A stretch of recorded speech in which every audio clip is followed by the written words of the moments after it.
What's up, guys? What's happening? Happy gravy. Hey, fellers.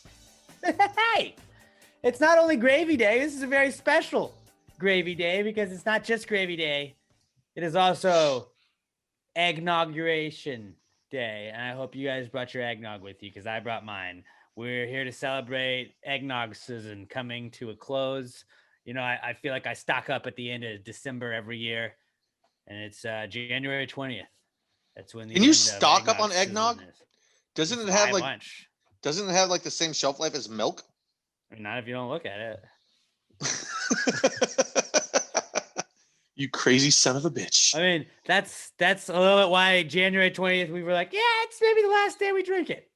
21st, it's cut off then. It's a little weird. So, you know, happy Eggnoguration to everyone. There's parades I saw on TV. You know, there's all kinds of marching bands and everything else, everything going down in Washington, D.C. I think they're ready for the last day of eggnog season. So, you know, happy Eggnoguration to everyone, and enjoy that last sip of eggnog if you're having it.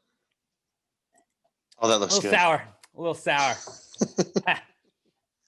Maybe it should be a little bit earlier, but you know what? You only have one Eggnoguration. That's what I always say. And how will you be celebrating Eggnoguration Day? I'm celebrating it with some Southern Star, actually. I mean, that's I would say eggnog probably the best way to go. But since Southern Star doesn't make eggnog, like that would be the next best way to go. Well, I'm trying a new thing. So on cheat day, instead of just going absolutely bonkers on fucking carbs like I have been doing, I'm gonna try and just like my only carbs still come from the beer, but I just go fucking ham on like with meat. Like for like my lunch breakfast this morning, I made 3 eggs and then I made 3 pork chops. That's a pretty solid fucking breakfast.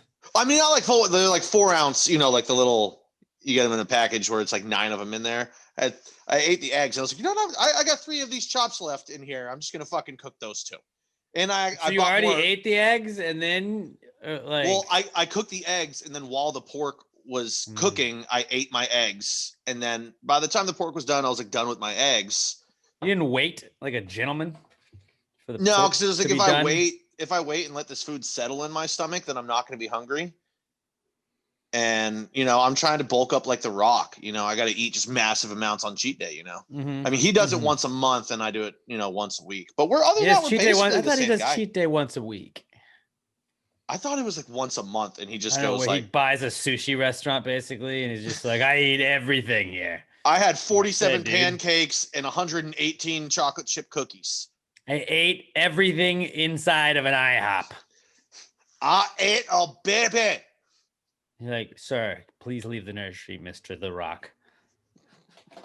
This is an orphanage. And these kids, I mean, I know we now no longer have a problem with too many kids being in here, but you are eating babies. Yeah. It's not acceptable. It's the other side of the rock that they don't want you to see. The liberal media doesn't want you to see that. Also, so he's a tequila guy, and I'm a whiskey guy. I'm a fan of his tequila. My boss. I haven't tried it. I have not tried it. Christmas, pretty good stuff. Mix it with a little Topo Chico with lime in it, and then you put a little Terramana, I believe is the name of it. See, that's too much. That's what I like about bourbon. You just pour it in a glass, and boom, drink is done. That's it. That's all you need. You don't even need a glass. You can drink it. You can drink it out of a bowl. Well, I think you're supposed to go rum with eggnog. You can go whiskey. Bourbon. Sorry, Jesus, I just burped in the microphone like 9 times in a row. First it's nose whistles, now it's burps. Yeah, sorry everybody. Robert, if you could just please get on that. It's Robert's fault that Pat has a whistle nose. You know, we'll get to that later on, but that it's funny though that Robert got blamed for Pat having a whistle in his nose. Yeah, I don't. On last week's episode, none of us heard it, so I think you guys are just imagining shit. That's you know what? Maybe it's a very good point. But yeah, check your fucking ear. Maybe your ear has a whistle. You ever think of that, dicks?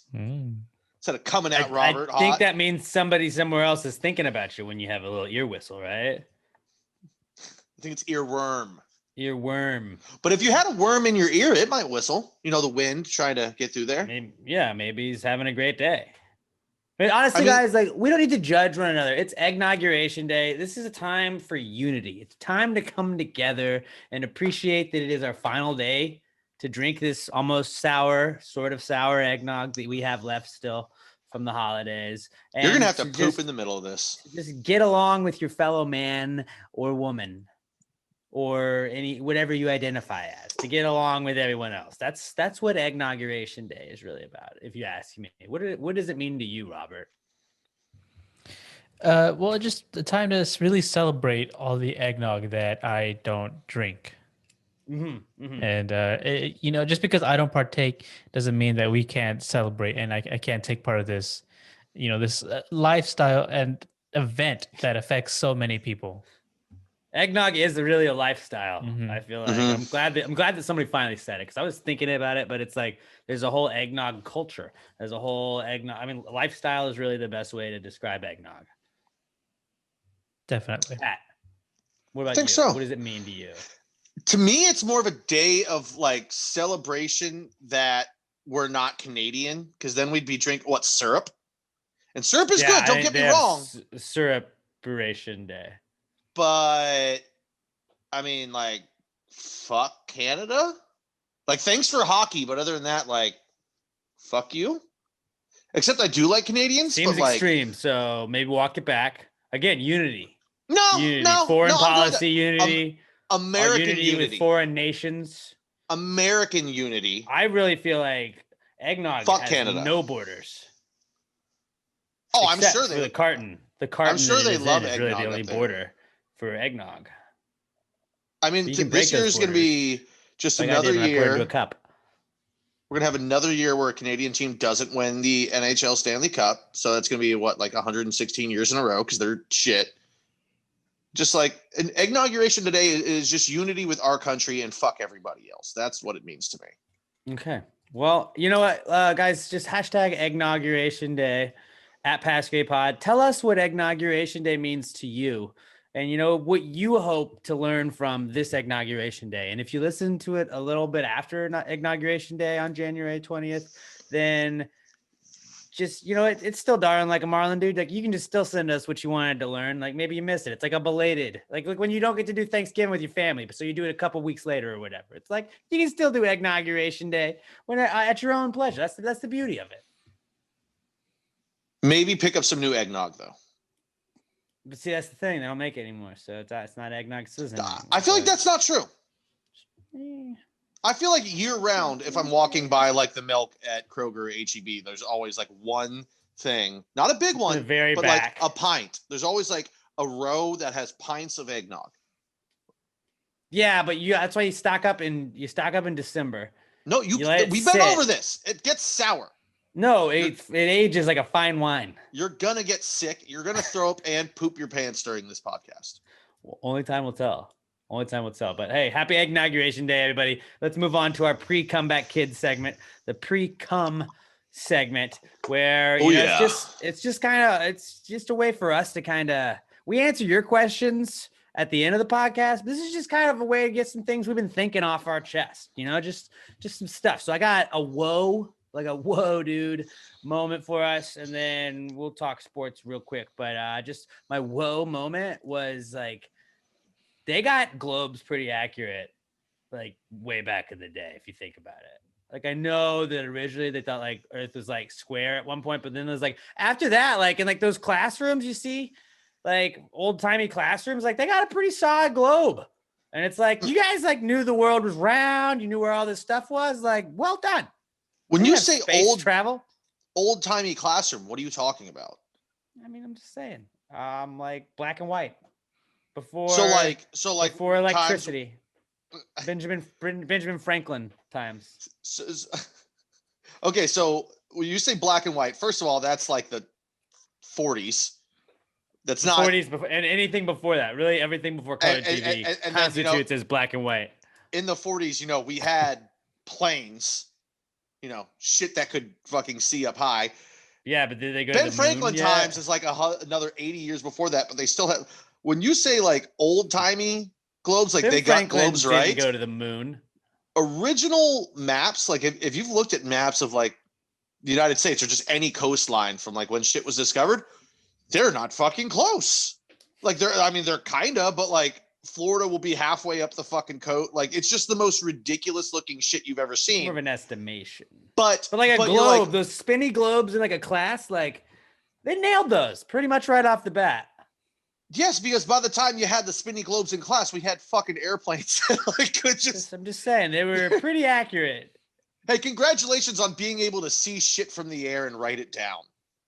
Well, no, because sometimes in school, like they'd have the ones that it was like, oh wow, you can tell there's mountains here because it goes up.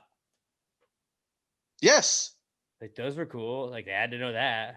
This is like you like going onto your parents' roof and then drawing a picture of your yard and me going, how did he do that?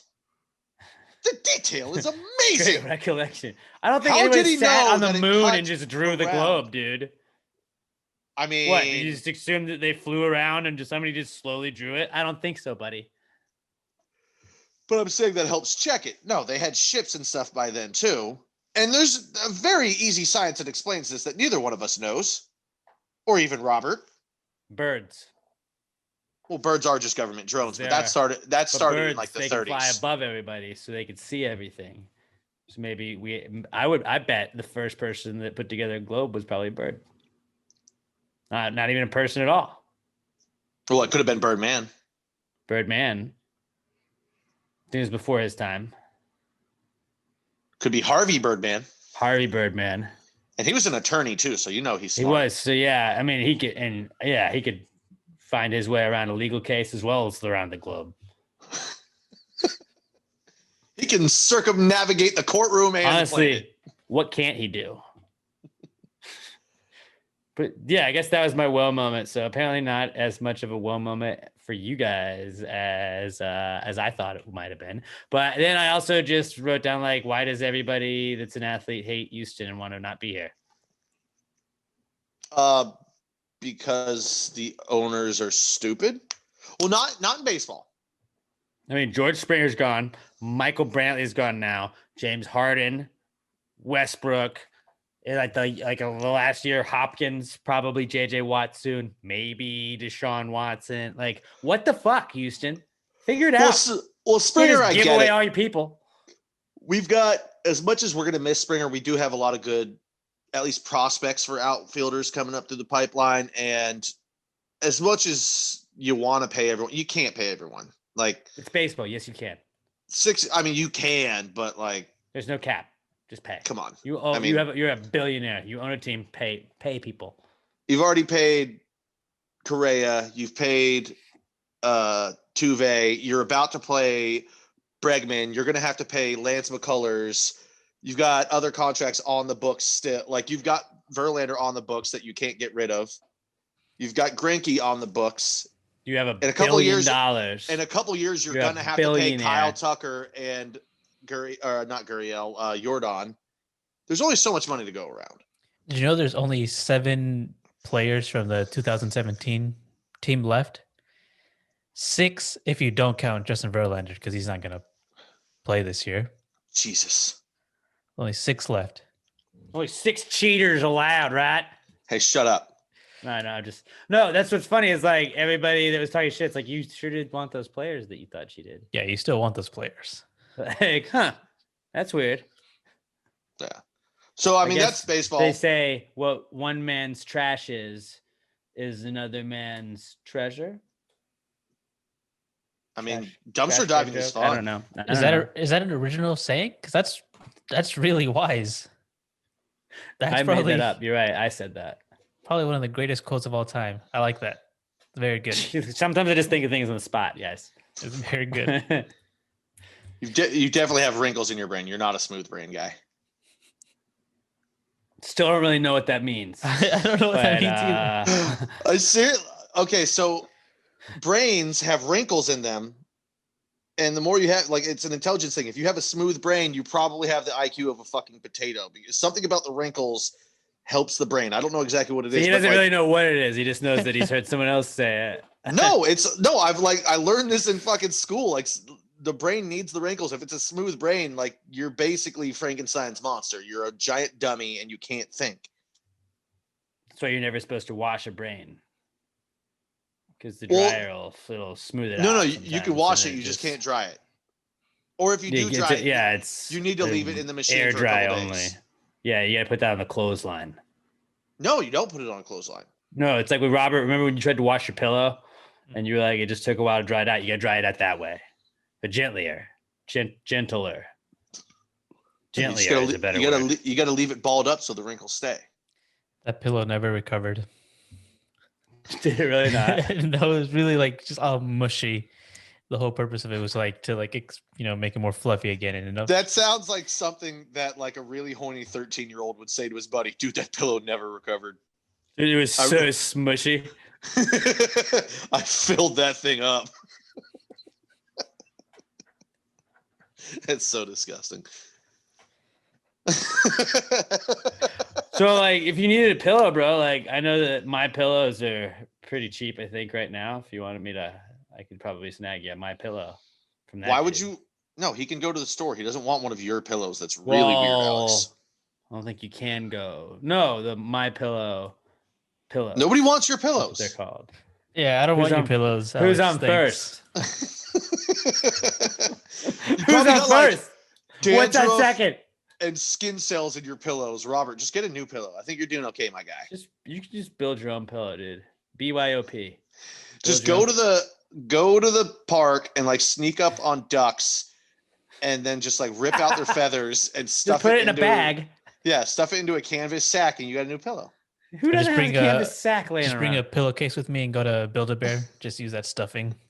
You know what? Better yet, go get your pillowcase and then just like capture the ducks, and then you don't even have to take the feathers out, and just have like a bag full of ducks. But it's gonna be like super lumpy. It's gonna be like super thick on one side, and then no. I'm saying a lot. Like you got to mash these ducks in there. Oh, like a bunch of ducks. Okay. God forbid you bring bread around the pillow. Then they're gonna go nuts. That's what you can do. Just put a bunch of bread inside of it and prop it open with a stick, and the ducks will walk right in. That's how pillows are made. Yeah. Mm-hmm. Everybody knows that. Everyone talks about goose feathers. No, you need duck feathers. Duck feathers. That way, when you sweat on them, duck feathers, they're water resistant. They wick it away. So, like, even if you sweat during your sleep, pillow stays nice and dry. See, that's big brain stuff right there. Not smooth. What is it? Not smooth brain. Not smooth brain. Not smooth brain. That's very such a wrinkly brain thing. Jeez. All right. Not the wrinkliest of brains, man. Smoother trying to figure that out. Did anybody else have anything besides Houston just losing? Like, remember those shirts that used to be like, it would have whatever, like what they had, like Brady and Belichick and McDaniels and Kraft, and it was like all of like the best players on your team or whatever. Like they could just make a shirt like that for Houston that's just guys that left. Oh, dude, stop it. You're like making Harden me sad. And Westbrook and Springer and Brantley and Hopkins. And you're like, oh, that's already a whole shirt. We can make 4 more shirts probably in the next couple weeks. So I've got one, and it's just that like conspiracy theories. Well, like, why are they so funny but incredibly sad at the same time? Because like I found a new one today. There's a dude in my group chat whose mom is like, I don't think it's the race part, but like really the worst parts of when you think about stupid Republicans, about like just them believing that this was stolen and all bad thing. And we don't have to go into that. But he was saying that, he was fucking with his mom going, how's it feel that Biden's your president? And she was just like, you don't even know what's happening. It's really sad. And he's like, well, I mean, he's the president. She goes, he's not the president of the United States. You'll see. Wait till the day is over. And he's like, What are you talking about? He is the president. She goes, he's the president of the District of Columbia only. That's the funniest and saddest thing I've ever heard in my life. That you think that no, it's just there that he's president. And the fact that she put only was a separate tweet, like to really drive home the point. How are some people this stupid? Like, it's funny to laugh at dumb people, but the fact that some people believe that shit. And actually, I mean, I can't wait. I got to text and find an update on it because for the it's already pod, three- at least, I'd like to know what else she said. it's already 3:00. I mean, time's running out on the day for Like these conspiracy theorists to make their the big day. They got 30 minutes, I think, until the business day is over in Washington, D.C., I believe. So I think they're jackhammering on my roof. That's fun. I don't know if anybody can hear that, but that's cool. People are having sex up there? Oh, well, not now, but they were, apparently. Thanks, Thanks, guys. already. Yeah, that was quick. Well, I mean, when you jackhammer, that's a lot of strokes real quick. I mean. So I was speaking of the conspiracy theories. Shit. You broke my brain with the wrinkle brain, smooth brain thing. And so I just keep trying to convert. But on my Facebook, I saw somebody, and it's like, I keep wanting to unfollow these people, but then sometimes you just like, no, because you post such dumb shit. Like, I just want to be like, no, here she is sharing this link. And you're like, that's not even a real website. Some seventh grader made this. Come on. You know, like, that has 2 pictures and like a paragraph on it. That's not a site. You should share that It's stuff. a link to a Word document. You're saying the New York Times published it? No, it didn't. Or don't even share it. Just start screenshotting it and share it. And every time just write, bruh. Dude, I should just, and black her stuff out, like black her name out and everything. No, don't do that. So she was going on a whole rant yesterday about, because it was Trump's last day or whatever. It was like, well, blah, blah, blah, blah, blah. This was stolen. And if you don't believe me, that's fine. Go search other reputable sources. Like, don't use Google search. Google doesn't work. Use this search engine. This is the best search engine because Google hides it to make sure that they can control the narrative or whatever it is. And then search like, QAnon.com.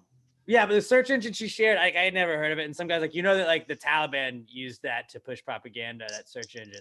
They promoted propaganda on that. It was like, he really painted you into a corner on that one. And then she was like, you just believe whatever you see. And it's like, no, you believe whatever you see. Like, literally, that's like, just read your 4-paragraph post you just put.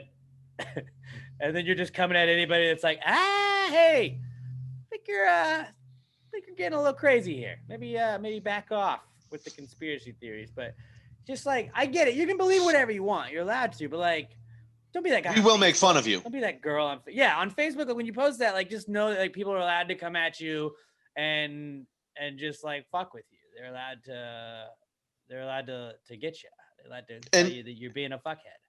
And if you use the word sheeple, you're an idiot. Sheeples, yeah. Because they'll definitely, like, when you make fun of them on their status, then they'll just come back and be like, you're just one of the sheeple. And you're like, all right, now I'm truly dealing with an idiot. Because like literally you're getting all of this from somebody that you just heard. Mm-hmm. You're literally just, none of this is an original thought. You're just repeating what other people have told you, but you're calling me the sheeple. Okay. Right. And so like those people are annoying. And then today, my 4-year-old son told me, oh, is Trump leaving to go bang a porn star again? Like all of your like, my 3-year-old said, now I can do this, daddy, or whatever it is. It's like, no, your infant child did not have a commentary on Inauguration Day. Does this mean Trump can't lie to us anymore? Yeah. Very good and poignant. Dude, big day for the Ruth Conda Forever Awards. Yeah, Ruth Conda. I was trying to think. Ruth Conda Forever Awards. # Ruth Conda Forever. Oh, yeah. If you guys see those tweets. It's all just my like woke kids over and over. Like, my 2-year-old, my wife, who is 7 months pregnant, was watching the inauguration. And when Kamala Harris was sworn in, a little baby hand popped up on her belly and she high-fived it. It's like, dude, we get it. You wanted a viral tweet. Shut the fuck up. The baby signed freedom from inside the tummy. Just both sides, both of those people, like whether you're conspiracy that didn't like steal it back or stop the steal or whatever, or you're what was it called? Wakanda Winsburg. What is it? Ruth Conda forever. Ruth Conda. I was trying to throw Ginsburg into it, but yeah. I'm just really excited that we're back to just having a politician in office. So can we just all go back to not giving a shit again? I think we will. Because guess what, guys? If you're listening to this podcast, you can be happy about it. You can celebrate it for like a week or so. Like I'm not like I get that. I don't think that's weird. Did you see Did you see the new controversy though? Like Joe Biden already has one. His Peloton. They're not sure if he can bring. They're not sure if he can bring it in because it might pose like cybersecurity threats. Okay, that's fine. He can literally have what my mom has. It's literally my dad bought this thing where it just props up the front wheel a little bit and like the back wheel. And so basically it just like holds the spokes on each side. So you can just ride it and it doesn't move because the wheels are propped up off the ground. Boom. You don't have to spend $5,000. I think it cost them like $20. So like cinder blocks? Like basically put it on their cars. But it's actual plastic pieces that are like so plastic blocks. So Lego. Yeah. So you don't have to take the wheel off. It just holds the wheel off the ground. Or get some bungee cords and your treadmill, and then just, you can just ride on the treadmill. Or he could literally just ride the bike or like through the halls of the West Wing. Or just like, I don't know, maybe you have Secret Service, make sure it's not hacked. I don't know. It seems like that might work. Make your own fucking workout bike. Like you don't need a workout class if you're the fucking president. Everybody does what you say. You're like, yo, Aid, come here. Hi, give me a spin class right now. Like, sir, I don't go. I'm the president. Okay, all right, let's all hop on. Let's go. And it's just like, I don't know. Biden just flagged me down and acted like I worked here. I was just walking by the gym. Yeah, I mean, or you could just get him one that's not connected to the internet. I mean, they still make those. Make his own personal one where his trainer like recorded a bunch of shit. Like call it Presiton. I mean, it's literally like the smallest problem to have. Yeah, I feel like if a Peloton bike takes down national security, then we had way worse problems to begin with. Just like unplug it, but tape an iPad to the front of it that's just playing YouTube videos of workouts. He won't know the fucking difference. It's like a Jane Fonda video, and it's like, okay, weird to do on a bike, but whatever. Just print out a picture. Are very 80s. Print out a picture of someone on a workout bike at the front of a spin class and tape it over his screen and just tell him like, it's frozen. The IT guy's working on it. That's pretty good. And it's just like 404 error unknown. And put a mirror on it so he can see if Kamala's sneaking up behind him. There you go. That's what it should be. Put mirrors on it and take pictures of Kamala coming after him so he can like act like he's running away or riding away. It's like, not yet. It's not your turn. Not just yet. So yeah, that is one more conspiracy theory we got to worry about. Yeah. And one we started. And when we did start. Oh no, Robert told us, and then we ran with it. So then so that was our pre-cum segment, guys. Let's move on to the comeback kid segment. It did feel this was an interesting one. It's a weird week, but it's Eggnoguration Day, and you never know what's going to happen on Eggnoguration Day. Comeback kid. Before we get into that, PassingGradeMerch.com. We got some fire new merch in the PTG store. I'm wearing our dad hat you can get. Pat's got the trucker hat. Robert, way to represent the podcast by not wearing any merch. Not even a sticker on the water bottle. He does have a sticker on the water bottle. Oh, it does. It does have a sticker. So way to call him out for something he did have. Yeah, well, it's blurry. Well, your eyesight's terrible. Regardless, PassingGradeMerch.com. We got the new PTG City Edition collection. You can get the hoodie. You can get we got one of the regular face masks. We have the Gators with just the regular PTG logo on it. And then we got the like Love You blue, the Oilers blue and red gravy logo. It says Gravy Gang on it. It's pretty fucking sick. And that's just the regular over ear face mask you can get there as well. We got other hoodies. We got our Pastronaut hoodie. You know, there is a certain team in the NFC Championship that Pat supports. You can get a Paskers shirt if you'd like to get that. Pastros, even though George left, if you want to still support the Pastros aren't ever going to leave you out to dry. We got all kinds of awesome stuff. PassTheGravyMerch.com. If you want to support the pod, we don't really do the Patreon donations thing like that. But if you want to support the pod, you're going to get some free shit for it, or not free shit, but you're going to get shit for supporting the pod. So, you know, go buy some merch, hit us up, let us know what you got. When you get it, take a picture of yourself at Pass the Gravy Pod, tag us. We'll give you some love. We want you guys repping us. So if you're repping Pass the Gravy, let us see you in your gear, and we'll give you a shout out on the next pod after that. But yeah, PassTheGravyMerch.com. Get the new City Edition gear.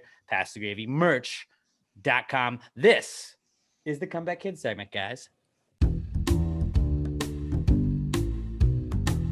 It's the Comeback Kid. The Comeback Kid of the week. The Comeback Kid of the week. Bitch. All right. That felt good. That was a good one. All right. I love that baseline.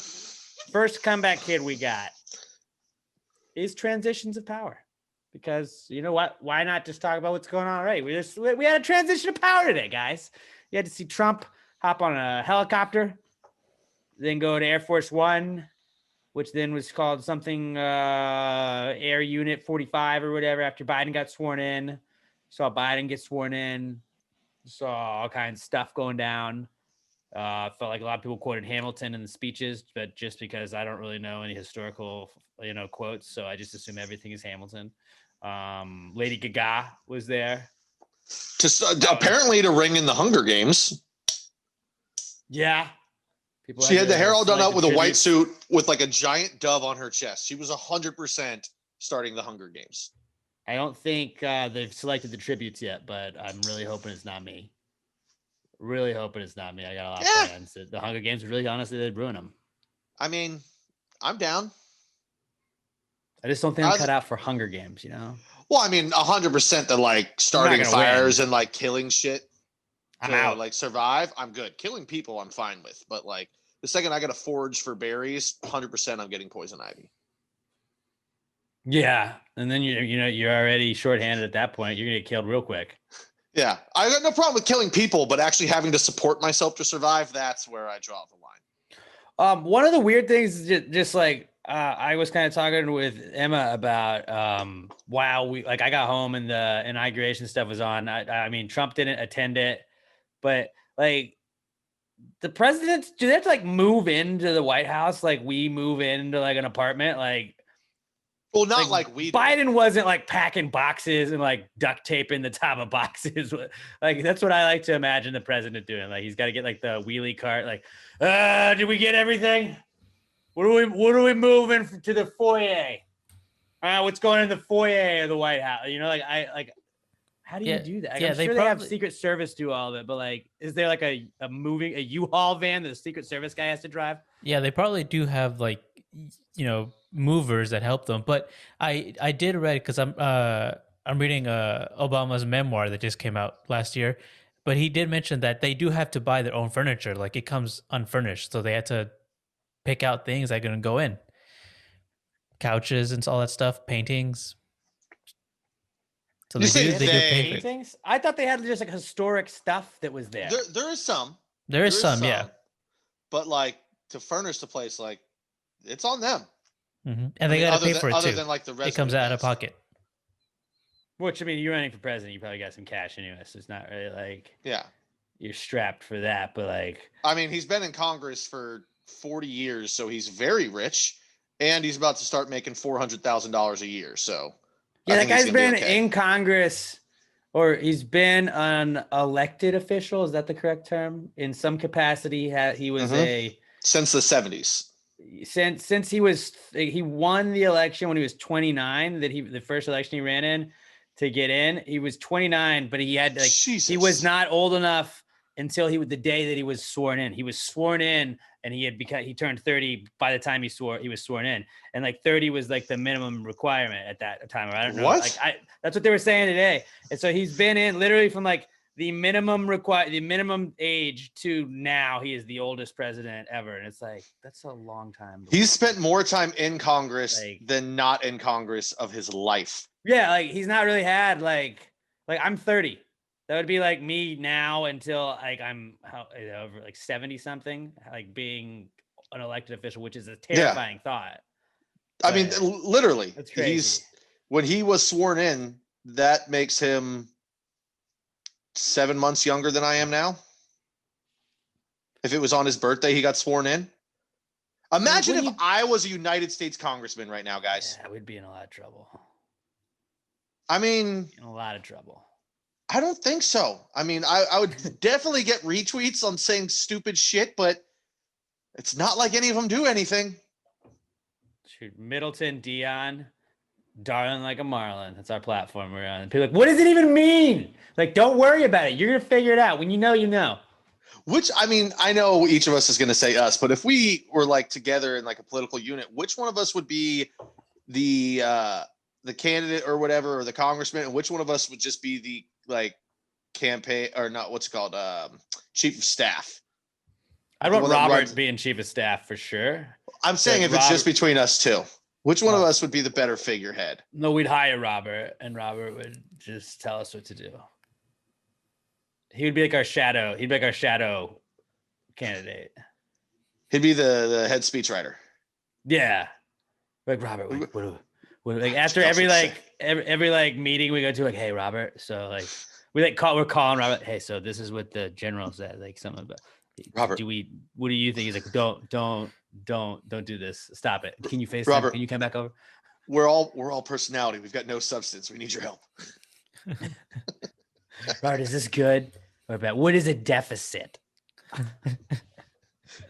It's like we tweet something, then we call Robert, and they're like, "Wait, never mind. I did not. I meant to say the opposite of what I said."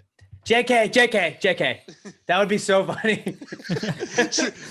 Treat it like AIM when you're in junior high, where you send a message, and then you're just like, "Oh no, that was my buddy that sent that. That wasn't me. That wasn't me." Yeah, you try to tell a girl you like her, and she's like, "Oh, I just thought we were friends." Like, no, dude. So Brad totally just took over my. Yeah, he wants to be. I was downstairs. That like wasn't even me. I was helping my mom with something. So but unless he just hopped on, it's crazy. He always does that. But I mean, like, if you do want to like meet up this Saturday, like we could. But like, stop it, Brad. Whatever, you know. Yeah, stop dude, it, Brad. Weird. Get off my computer. He always does this. Always, yeah. Damn it, AIM was awesome. Like that would how funny would it have been? I get it, whatever. We're mad at Trump. What I don't know, but like how all it took is like one time, just if he was like blah blah blah blah blah. This was stolen, la la la, and then just like just reply to himself with JK. Like, JK lols. And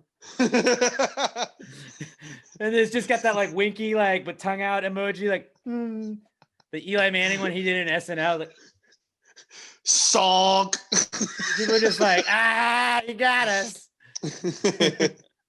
He's just doing pranks. Like, what the fuck is going on?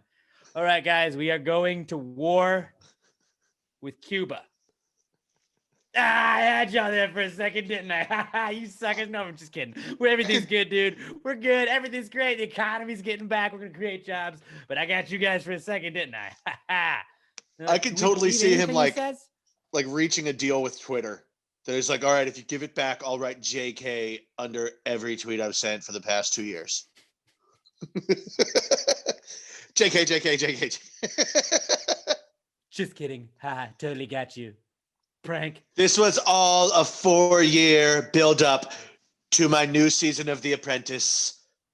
Coming out this fall. Tune in. You're going to love it. It's gonna be great. You stole that competition. I like your fire. You're actually not fired. You get to stay on this week. Come on in here. And now we're gonna be recording it in Russia. Where I'm flying right now. Bro, I cannot wait to see what his next TV show is. I know I said he this fucked it up. Too, but... He fucked it up. And you know what? Why don't we move on? Transition to power. I just thought like the whole idea of like a president moving in with like the first family, you know, like I would bring like a Mayflower like moving truck up, and you're like, all right. You know, like Barack, grab the couch. Come on. No, they definitely just used 2 dudes in a truck. 3-man movers, yeah. Whatever the predominant moving company is from the nearest university, that's who they called. But like, it's like today during the inauguration where like the Bidens just having like all their shit moved in. Like I would right assume now, so, yes. Like it's happening this second. Like Trump left, the helicopter took off, a truck pulled up, pulled all of his shit out of there, and like another truck was behind them, and they just started rushing shit in. Do you think they had to do that? Like Trump had to do that thing where like, you know, like the last night in your apartment, like you've taken down all the, like the pictures and stuff off the walls, everything's in just like, do you think like last night while they were like getting ready for bed, there was just like boxes and like empty walls. And it's just like, well, this is it. Last night. Oh no, there's no chance he let anyone box anything up while he was still in the White House. Because when you move to like when I moved to an apartment, you just have like boxes everywhere. You order pizza because like none of your kitchen stuff's unpacked. Like that'd be hilarious. If, like I know they have a chef and everything, but like the Bidens had to like order pizza tonight. But like Kamala, you and whatever your fucking husband's name is, you wanna come hang with me and Jill? We're gonna order some pizza. You know, unpack a little bit, just hang out, let loose. Maybe do an Instagram live. I've heard that's a thing. Who knows? It's what the kids are doing. But yeah. But actually, I would love to see like one of those fast forwarded like montages of like everything being moved out and everything being moved in. Because like I feel like it has to have happened in that short amount of time. Because like I said, there's no way Trump let them remove anything while he was still there. And they knew they had to get all of Biden's furniture in there before. Don't touch it. I'm still using it. I might need that later. Don't touch it. I'm still using it. Nope. No. So that's a bookshelf. No, I might read. I don't know. I might read tonight. I might read. But then they needed all of Biden's stuff in because like if all his furniture wasn't there and he walked into a new place and didn't recognize anything, he would just get confused. What's going on, guys? Mr. President, over here. We told you the couch is coming tomorrow. But this one isn't my couch. Where am I going to sit? Where is my chair? Sir, we got you a new desk. I want my desk. Sir, this desk has been here for 260 years. We need to keep this one. But it's not my desk. That was Abraham Lincoln's desk. All right? It's going to fucking stay, dude. Do I have to wear the hat? No, Mr. President, you don't have to wear the hat. Okay, anyways, you had said Donald Trump, like you wondered what his next move was. Just imagine, like, it's hilarious to me to think of like, you know, like how tired you are after you move. Like that would just be hilarious if it was like the president had to really do that. They're like, no, this is all you, bro. We want it to be the way you want it. But you were saying, what do you think Trump's next TV thing is going to be? And that brings us to our next comeback kid, which is pardons, because he fucked up his best opportunity, I think, for a television show that would have captured the hearts of America. If he wants to win America back for whatever the people that said that he lost it, I know there's people that are probably listening to us that are like, oh yeah, no, we like him still. I'm not saying like, I'm not picking a side, but if he wanted to win back the majority of America like he originally had with The Apprentice, he should have pardoned Joe Exotic yesterday. He had every opportunity to do it. There was a fucking limo pulled up outside of the prison that Joe Exotic was at, allegedly, according to the picture I saw on Twitter that I did not verify, but assumed just because I wanted to believe that it was real. There was like a big limo backed up to a prison. I was like, well, obviously he's going to get out. You can't just hang out, like be like, yo, I'm going to back my car up to the exit of the prison. That's cool. I'm pretty sure most places would be like, no, dude, you can't just hang out here. This is weird. That's sketchy.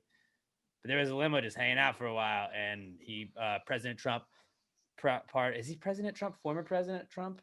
Is it like, you're always the president, right? Yeah, I guess I think you can say either. I think it's you can like say a Marine. President Trump Once a Marine, always a Marine. You're not a former Marine. You're a Marine. But it's like President Obama, right? President Obama is still President Obama. Yeah, but I think you can either use former president or just say president. Okay, so let's just say Trump. So I mean, that's Trump, what we said for 4 years. Yeah, he did pardon Lil Wayne. He pardoned Kodak Black, and it was like, all right, Joe Exotic's next, right? Like, I don't know about you guys, but that was really my number one concern yesterday. I'm actually like, I'm very happy. I cared about it way too much. Why? Trump and Joe Exotic would have totally been BFFs. Then like they would have had their own TV show, or at least Joe Exotic would have been on The Apprentice. Well, he can still have Carol, or not even Carol. Howard. Howard, you are the biggest cuck I've ever seen. You're fired. Delete your Parler account now. Right now. What? Maybe that's it. Maybe he just does a podcast. We don't need him like trying to, like, we're already in that wheelhouse. But I'm just saying, we don't need more. We don't need more competition. That would be the funniest podcast of all time. So, but here's the thing: would it be a sit-down interview podcast, or would it just be at 6:00 every night? He sits down in front of a camera. They record him talking for 30 minutes, and it's like, like the Ben Shapiro show or whatever, one of those daily ones. I don't think he can go for like 2 hours like Ben does, but you can just give him 30 minutes to rant at the end of the day, and they fucking just upload it to his website because none of the carriers. I don't think it would ever have anything that was like a time, like a tune in at this time. I think it would really just be Trump seems like he's the guy, like they always talk about like Floyd Mayweather's trainers. Like, you never know when he's going to be ready. It's like 4 a.m. in the morning. He calls you like, meet me at the gym. We're going to train. Like, I feel like Trump's like, all right, let's go right now. It's like, it is 2:30, Mr. Trump. He's like, we're going right now. I got things to say. What's up? It's the Trump talk. Here we go. 1, 2, 3, and start podcast time. And you're like, what? The Trump talk, dude. Trump talks. What's up? Thank you for coming, my Trump talk. It's just completely my idea. TED Talks stole my idea. I know they've been around before, but I told Ted years ago I was going to start the Trump Talks, and he took it. I said it. Ted took it. He took it. I used to call him Teddy. We were friends. Now we're not friends. I fired him. Trump Talks. He did that last thing before he got in the helicopter and left, where it was like he hit every like I didn't get to hear all of it because it was muted while we were on the air this morning at work. But like he had the Trump hands were like wide open, just like it's like he's like got marionette puppets that he's also controlling too. And just like I was so happy that he like hit every single box that like like he has done and gotten like every Alec Baldwin impression of Trump. He nailed all the characteristics that he did. His hair was on fleek. Was very, very, very shiny. He got a fresh spray tan. And I think I saw like the last thing, he was like, I'll see you later. Goodbye, or whatever. It was like this. See you later. Have a good life. Or have a good life. Whatever. Yeah, I was like, it's gotta be way better than what I'm saying right then. But like, oh man, he really expects to never talk to us later. Again. Adios, squares. I feel like him saying have a good life, he's come to terms that he's not getting his Twitter back. He should have said, smell you later. See you later, bozos. Later, pores. I like bozo though. Later, bozos. That would be a good one. So yeah, pardons are back. Do we have breaking news, Robert? Yeah, we do have breaking news. I just wasn't sure if. I mean, it's not going to be breaking by the time people hear this, but yeah, Michael Brantley is back on the Astros. Not a Blue Jay. What? Let's fucking go, baby! Mm-hmm. Yeah, it looks like people had jumped the gun. They thought a deal was done with the Blue Jays, but nope. 2 years, the Astros, I think I saw 35 million or 32 million. It was all fake news. The mainstream Let's media go, trying baby. to That's feed you fake huge. news. The Canadian media trying to mislead you. Oh, dude, seriously, if the Blue Jays had gotten him as well, that lineup would be absolutely ridiculous. With fucking Vlad Jr. and Biggio and fucking Springer now, Brantley. There's another one, Bo Bichette. Like, god damn, dude. They literally have like everybody who had a son that play, or like every ex All-Star's son. They're like, Dante Bichette, come on over, bring your son here. Craig Biggio, come on, Vladdy, send the son over here. There was like a rule, like if your dad played in the MLB. I was like, I can't get N out of my head. MLB. Wow. Then only the Blue Jays were allowed to draft you for like a 6-year span. Like what's I know that on the Giants, Carl Yastrzemski's like grandson plays, or he's got some affiliate. His last name is Yastrzemski, and I remember like that's an incredibly like specific last name. Like there's no way you're not. And then like, oh yeah, because I can't remember what game I was watching last year, but they're like, oh, you know, he's the grandson or the great grandson or whatever. And it was like, why isn't he on the Blue Jays? Like, how are they not traded for him? Is Like, this what are you guys allowed? doing? What's Figure it happening? out. You got to have everybody that's a family member of an ex-All-Star go. Prince Fielder's probably like, fuck, I could have been on the Blue Jays right No, like I said, it's only been for the last like 6 years that they were allowed. now. I to know, draft but do these you think guys. Prince Fielder could come out of retirement? DH a little bit? I mean, maybe to be the bullpen catcher. That's about it. Like when you're 260 pounds and you're a vegan, you're just destined to be a fat fuck the rest of your life. Would Like, you dude be was to, like, vegan. try and not be? Dude was vegan and had tits like me. That's impossible. You Like- think it's steroids? I mean, maybe he was taking steroids and just not working out. Like his He was only hanging out with Ryan workout, Braun a lot. his workout was just go in the batting cage. That's it. Batting cage, Taco Bell. Bathroom. No, he could- Batting cage, Taco Bell. Bathroom. Couldn't eat Taco Bell, man. That's not vegan. You're right. There's not a lot of vegan options at Taco Bell. Burger King. I mean, an Impossible Burger. Nailed it. Yeah, but the bread probably is made with eggs. Can't do that. He literally probably had How did we get created to this? his own fast food. I don't know. This is going to keep happening. Moving on. Every topic, guys, we're going to get off. This is going to be a 6.5 hour podcast. It's Eggnoguration, guys. You never I was know about how to it's going say, to go. You never know.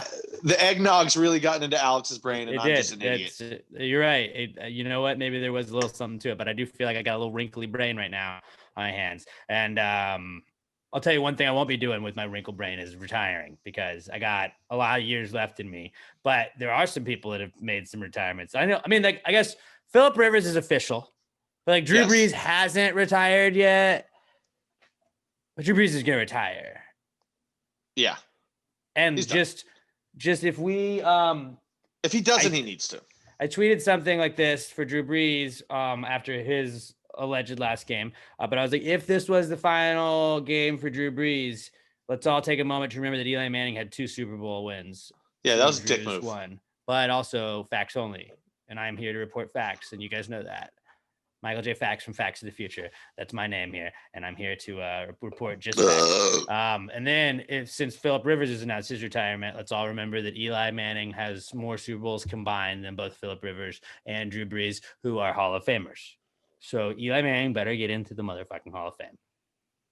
Well, but so And we if Rodgers definitely doesn't know. win, Rodgers, Brees, and Rivers, he's got as many as those 3 put together. So we're talking elite quarterback shit right here. So Big Ben is definitely the best of the 3, though, right? He also had 2 Super Bowls and he lasted the longest. But did he have 2 Super Bowl MVPs? No, Did he because like he's a team player and he doesn't want to take away the spotlight from the rest of his team. Eli's Good answer. selfish. I wouldn't say that. Mm-hmm. Wouldn't say He's that. very selfish. I don't think so. I mean, when the Eli's stage was the biggest, Most he put the unselfish guy spotlight. ever. No, He's also I great mean, on Frank's Red Hot commercials now. I don't know. No, if you've seen he those, but is. they're pretty great. He was very unselfish during the regular season for his career. He was very good at not being good then, but when the stage was the brightest, he was very selfish and wanted the spotlight just on him. Really, I would say that, like, that he's like, you know what, guys, like, I'm gonna let y'all shine, but like now it's he knew when his time to shine was. The rest of And his it was teammates were him- probably, no, Eli, we need you to shine during the regular season too, because He's like, we suck when you suck. He's like, no, guys, I got the Super Bowl to be ready for. Guys, Like, what? guys, I can't focus till the playoffs. I smell farts all the time. Like, no, Eli, that's like, wash your fucking upper lip. That's all it is. Is this why you threw 16 picks this year? God damn it, Eli. But so yeah, Phillip Rivers is done. Drew Brees is probably gonna call it quits pretty soon here, I would assume, in the next couple days. But like, they're definitely Hall of Famers. I don't think it's even a question. Yes. I hate the like, well, it's Phillip Rivers is a Hall of Famer. Put up those He was numbers, amazing. playing the years he played. He wins the He's a Super Hall Bowl of if he Famer. doesn't Drew have to Brees go up already against, was, but like, if he wasn't going against like the Patriots during their entire dynasty run, he would have had 1 Super Bowl, but he just ran into the greatest dynasty in the history of sports. I mean, shit happens sometimes in sports. What are you gonna do? it's honestly like, I feel like the Rockets were like the victims of that, where like I mean, a lot of teams as of late, with like when the Warriors had that dynasty, where it was just like Rockets are a really good team, but the Warriors were just like an all-time great dynasty, and that just fucking sucked that the Rockets team peaked during that time, and it was like, yeah, And they were the only ones to push them. And the same thing with the Rockets in the fucking 90s.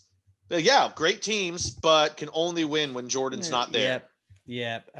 Which I still think they would have beat them if Jordan had stayed those 2 years, because the team was kind of coming apart at that time anyway. The Bulls. Yeah, that would have been a sick part of like the Jordan documentary. Yeah. I would have liked that part. But yeah, retirements are back because people are retiring, and you're gonna start to see a lot of other guys retire. Chuck Pagano retired. Not that really many people that are just casual football fans, like the ex-coach of the Colts, defensive coordinator of the Bears. But yeah, that's done. And then I saw Doug Peterson's gonna take a year off, and I'm just I think I touched on it last week. I'm just sad that Doug Peterson was fired and didn't just get to drive the Eagles into the ground. But yeah, Carson Wentz is going to go to the Colts now and realign with Frank Reich. Well, I mean, maybe not, because it seems that what's their Howie Roseman, their GM, is still in love with him, and they're trying to find a head coach that wants Carson Wentz. Like, the GM does not believe in the guy he drafted in Jalen Hurts, because like everything they're doing probably is not like gonna be very good. Like all the reports, like, we still believe in him. We want Carson here. Like, then why the fuck did you draft the other guy? That's part of me wants the Eagles to shell out a ton of money for Dak and then still be bad. And so like that would be also fun. Like keep Dak in the division. And then like just maybe the Cowboys they fuck. No, anyway. So what you should want Carson Wentz to leave so that Jalen's the so that he's the quarterback, because he'll be okay, but he's not going to be good. Dak goes somewhere else. Carson goes to Dallas. No, and then Dak they're in both Dallas. On them, and they're both bad. No, keep Dak in Dallas, because they're not going to do shit with him. Okay, but let Carson go to the Washington football team then. No, Dak goes to the Washington. Ooh, that'd be okay. Actually, no. That's actually perfect. No. Jalen Hurts on the Carson, Eagles, Dak on the Washington football teams. And then Carson on the Cowboys, and it's just like a clusterfuck of just terrible quarterbacks. And then Dan God is going to just lead the Giants to the promised land. No, I don't know why I agree with you for a second. Washington doesn't matter. Their owner is just a moron. You're not going to get it. Like Cam's going to be there next year, so you're going to that's one quarterback down because he can't throw the football anymore. Like Drew Brees can throw it better than Cam Newton. That's crazy because Drew can't throw it 15 yards. Aaron Rodgers, how many years he's got left? He's balling out right now. What do you think? So he'll play. I think he'll play at least till 40 for the Packers. We'll let him go at 40, and he'll probably play 37. Okay, because that was my question. I was going to follow up. It was like, is there any scenario that Aaron leaves after this year? Because I know y'all just drafted Jordan Love. No, we're doing exactly what we did with Favre. We're going to let him sit for 4 years, learn from Aaron, then it's his job. Or 3 years, whatever it was. 3 or 4 years, we're going to let him sit and learn.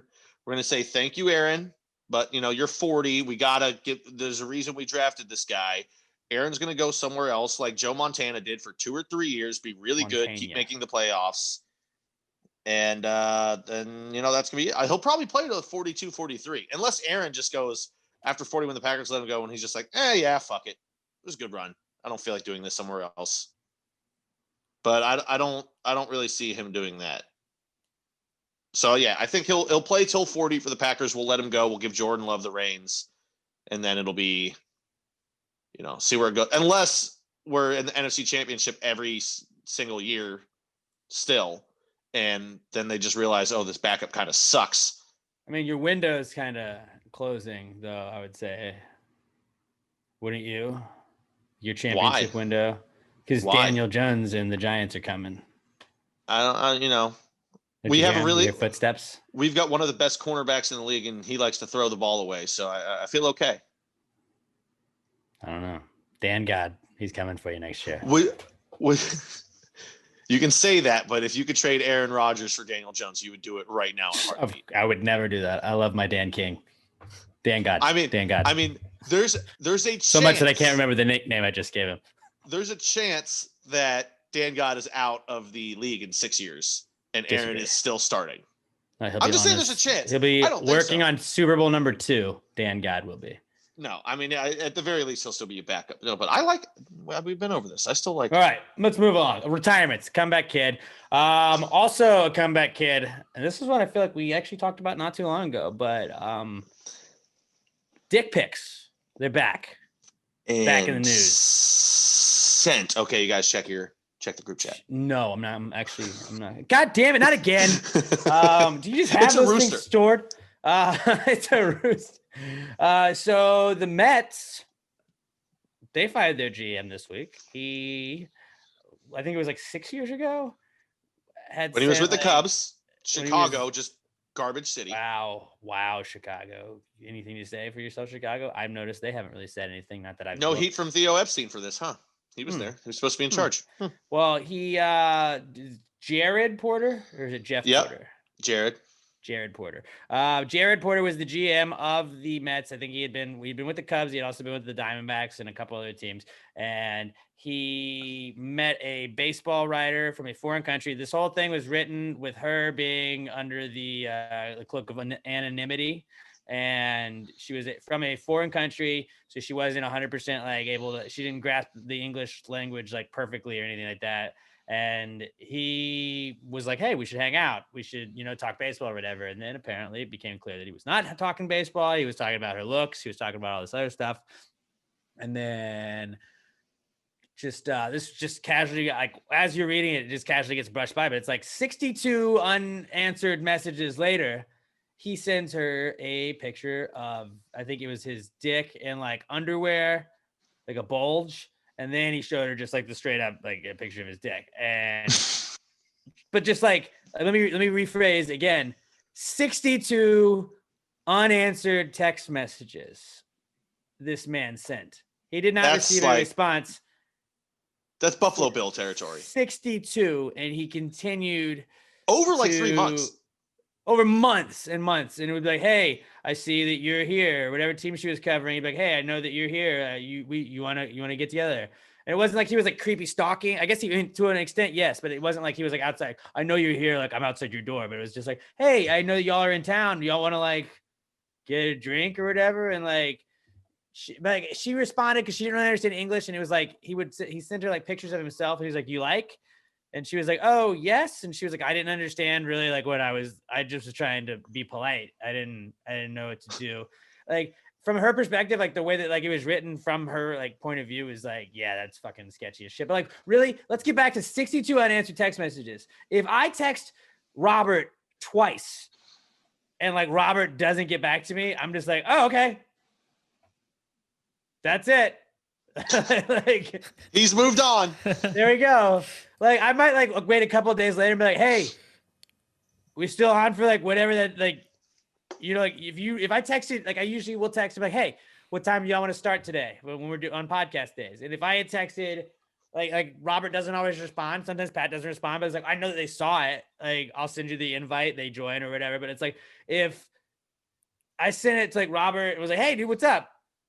Or whatever. And like, then Robert didn't respond and then didn't show up for the podcast or anything. I'd be like, mate, you're all right? Like everything good? Mm-hmm. And then if he didn't say anything, like, okay, I think Robert just got sick of us and just ghosted me. Like, okay. Yeah. Which would be totally understandable. Yeah. Like there's some passwords for certain accounts. I'd probably be like, hey, can I get some of these? But like, I'd be like, I guess Robert's done with us. Okay. Like 62? That nobody's saying you think it's a good idea to send a dick pic. Like, like I never understood the logic. Like my dick is like we've said this multiple times. My dick is like my least like resume worthy thing I have on me at all. Like, like if they were like, what is the last thing that you would want anybody to say? Like, my dick. Like I'd rather you see my balls first. Right. I think my balls are beautiful. I mean, well, also because dicks are gross looking. Balls are funny. They're just silly. Balls are funny. One hangs lower than the other. It's just ridiculous. Just flopping around all the time. Just like I don't understand the logic of these like all the time on like line, you see these dudes that get like Anthony Weiner and all these other people that get like caught in like these like sexting things. And it's not really sexting. It's like one-way sexting where it's just harassment at that point. Sexual harassment is sending dick pics unsolicited. But like, well, man, she's not responding to me. You know what really get her is my dick. And it's like, no, that's like gross. Like if a chick sends you pictures of her tits, you're like, oh, okay. I enjoy boobs. It doesn't work the other way around. Like, I don't think girls like, I need to see some dick. And if they do, they'll tell you. Yeah, they'll let you know. It's No, just like, no, I don't think a girl has well, ever opened up here's an my Hail Mary. unsolicited dick pic and just been like, that was awesome. No, they say ew and they immediately show their friends and then they all block you. And then they make fun of you, and then Yeah.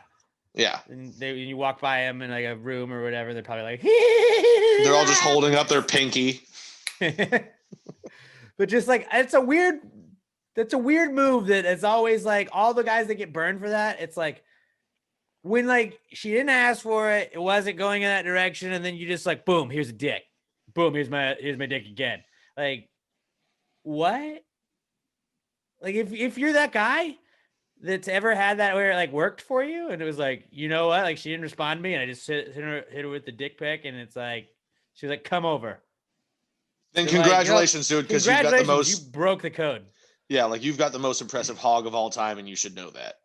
That's like. But also, you also just hit the right girl at the right time, because you could send that to the next girl, and then the cops will show up at your door. Because it is illegal, fellas. At least in Texas, I know it is illegal to send an unsolicited dick picture. So, something to think about, guys. At least always say, girls always say, don't ask, can I kiss you? Because it takes it out of the moment. With the dick pic, always ask first. Can I send you a dick pic? And then if she says no, that's when you send a picture of Richard Nixon and be like, it was a joke. You know what we should? It was Brad got my phone again. Fucking Brad, dude. Fucking jokester Brad. I haven't seen him classic since junior Brad. high. He's always sending my dicks. He's always sending my dick pics to like to chicks, dude. Just touch a total Brad move. Oh, we didn't even cover that. That's the most ridiculous part of it too. When this came out, he goes, it was a stock image of a dick. Like that's not even my. So like, what? There's no stock images of dicks. There's like, Google. Don't image. we all just have stock photos of dicks on our phone? I think everybody. I speak for everybody here. We all do. Just yeah. I keep a picture of Via Getty's dick in here. That guy's got a nice Via dick. Getty. But like people are like, yo, show me your dick. I'm like, well, I don't want to show mine, so I just go stock photo of dick. Nailed it.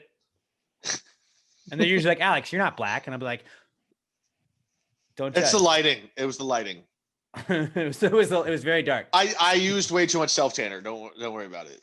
I used self tan. It was a bad spray tan. My bad. Yeah, it's always just like, what the fuck, guys? You know who would actually be probably the best to like hear some like from a girl's perspective? We need to have them on, but the girls from Disappointed But Not Surprised podcast, the newest podcast of the Passive Grade Podcast Network.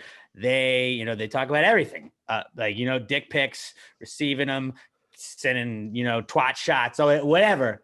They would be the experts on this. So I need to get Addie and Alex to I wish they could weigh. I wish we had the ability for them to weigh in right now and just what would you like?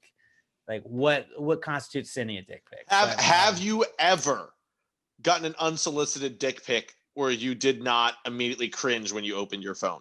Like a physical recoil, god damn it. Like are you texting him right now to ask? Yeah. Yeah.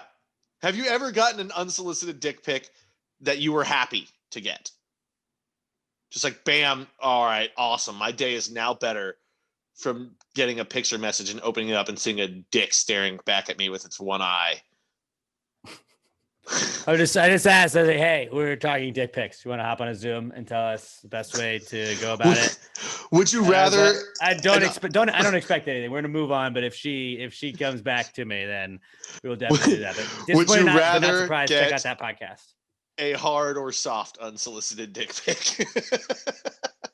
Well, I believe they were talking about like how they think it's funny when guys put the remote next to it, or they put something for scale.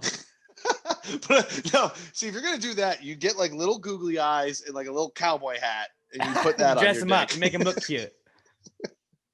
Look, he's on a horse. A little Woody jacket. You take that off of a fucking Toy Story doll, and you just put the little Woody jacket around your dick. That would actually be pretty funny. But still, guys, don't send that. Don't, unless they ask for your dick dressed up as Woody, then don't send it. You can probably send it to your buddies. They'd probably get a kick out of it. That'd probably be funny. I feel like there's definitely been dick pics sent in my group chat before. Oh, Addie seems like she might be down. Addie seems like she might be down. She says she's on her way home right now. So we know what? Maybe we hop on that after we finish the Comeback Kids. Yeah. Huh? Let's so dick pics. Put a bookmark in that or whatever. Robert, put a marker on that. Put a bookmark next to your dick when you're sending the picture, so they know how. Put big a dick pic in that. Oh yeah, there you go. But it's like, the book you use would be those like small little starter Bibles they give you at like school. So it's like for scale, it looks like it's giant. Use a ruler, but one that's only like 6 inches long, but like it's like you cut that ruler. That's a broken ruler. Or do like perspective, like like the leaning tower, like you're holding it up, do something like that, so it looks a lot bigger. No, I was meaning like a ruler that's only 6 inches long, but has markings to make it look like it's 12 inches. So yeah, you're totally gonna be disappointed when you finally meet this, but at that point, we're already here.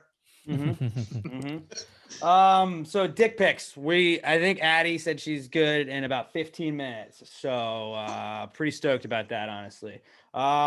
Moving on from dick pics, let's go to Conor McGregor. Conor McGregor's back, the notorious one. He is fighting this weekend on Fight Island, and he's gonna win, right? He's gonna fight Dustin Poirier.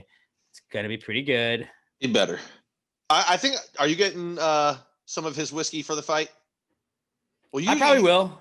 Yeah. So are you definitely going to watch now? Because he told me before the pod, Alex accidentally bought tickets to TJ Miller for the same night. Accidentally. I intentionally bought. TJ Miller posted that he was going to be in Houston. And I was like, I fucking love TJ Miller. So I bought tickets. And then I was like, oh, fuck. Conor McGregor fights on Saturday. So, yeah. No. Yeah, I may not go to TJ Miller. So if anybody wants to buy those tickets off of Alex because you don't care about the UFC, hit him up. But also make him sell them so that he has to watch McGregor. I mean, I could probably do both. You're gonna be at his show watching the prelims on your phone. Conor McGregor probably fights at like midnight. I think I heard it's supposed to be Eastern time. So I don't think I can just watch the fight after it's over. But that's so fun. You're just gonna go 0 dark 30 on social media for a couple hours? No, I'm not that guy. I don't so you're just, I'm gonna find out that he wins or loses, and I'll watch it and I'll break it down, and we'll talk about it next week. God, you're weird. I can't do that stuff. I know. I might watch it. I may blow it off. I don't know. I got a full weekend. Weekend. You just hold up your hand and go, time. Just tell TJ, big TJ, I'm listening. This is on mute. I'm sorry, but McGregor's fighting, buddy. You want me to sit in the front row and I'll face away from you so I can hear you, but you can watch too? Well, what do you think is gonna happen in the fight? How do you think it's gonna go down? McGregor by knockout. Yeah, probably round 1, maybe round 2. Inside of 6 minutes. Yeah. Okay. So that's what I just said. Probably round 1, maybe round 2. I haven't even watched any of the. Have they really done much advertising going up to it, or what's the term I'm trying to think of? The pre-fight promo. Yeah. Have they done much at all? Not too much. I mean, they kind of do they kind of respect each other. I think Conor kind of gets it. I can't just be an asshole to every single person besides Khabib and Floyd Mayweather. Oh, he could at a certain point. I did see that. But like Khabib's you said, his brother fought today and won his first UFC fight. So that's pretty good for him. Fuck that guy. Fuck Russia. Fuck Russia more than Canada. But also Conor McGregor had a pretty big flex on everybody because he showed up in a yacht, his own yacht that he owned. And I think that was the yacht that he bought after the Floyd Mayweather fight. And so I want to say while everybody else is staying in their hotel, he's just got a yacht, which is pretty sick. I mean, the hotels did look pretty comfy though. They did. But the quarantine they got to do, I think they got to do 14 days of quarantine before they leave and get on the plane. They have to do 48 days of quarantine, or 48 hours or whatever it is.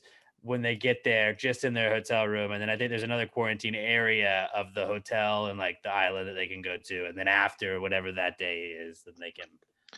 But apparently pass the on flight that. over wasn't bad. Like everyone that was flying over stayed in the same hotel. Like that was a quarantine hotel. Mhm. They all flew together. It was a giant plane, so everyone had a lot of space because the plane wasn't even like 50% filled, they said.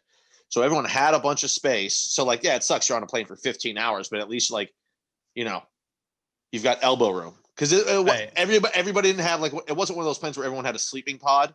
Like there were some of those up front, but then there was just like regular coach seating in the back. But nobody was next to you the whole time. So like, I think pretty much everyone had their own row too. So like, as far as flights go, I mean, that's kind of the dream. I think I'm gonna watch the fight then this weekend. Fuck. Yeah. That's one of those things like where like I already paid for it, and then you're just like, fuck, why did I not think about that? Where like you're like, I don't have anything on this weekend. This is a weird weekend and not have anything. Okay. I'm sure I did have something. Think about it this way. I'm sure you can sell those tickets for a profit.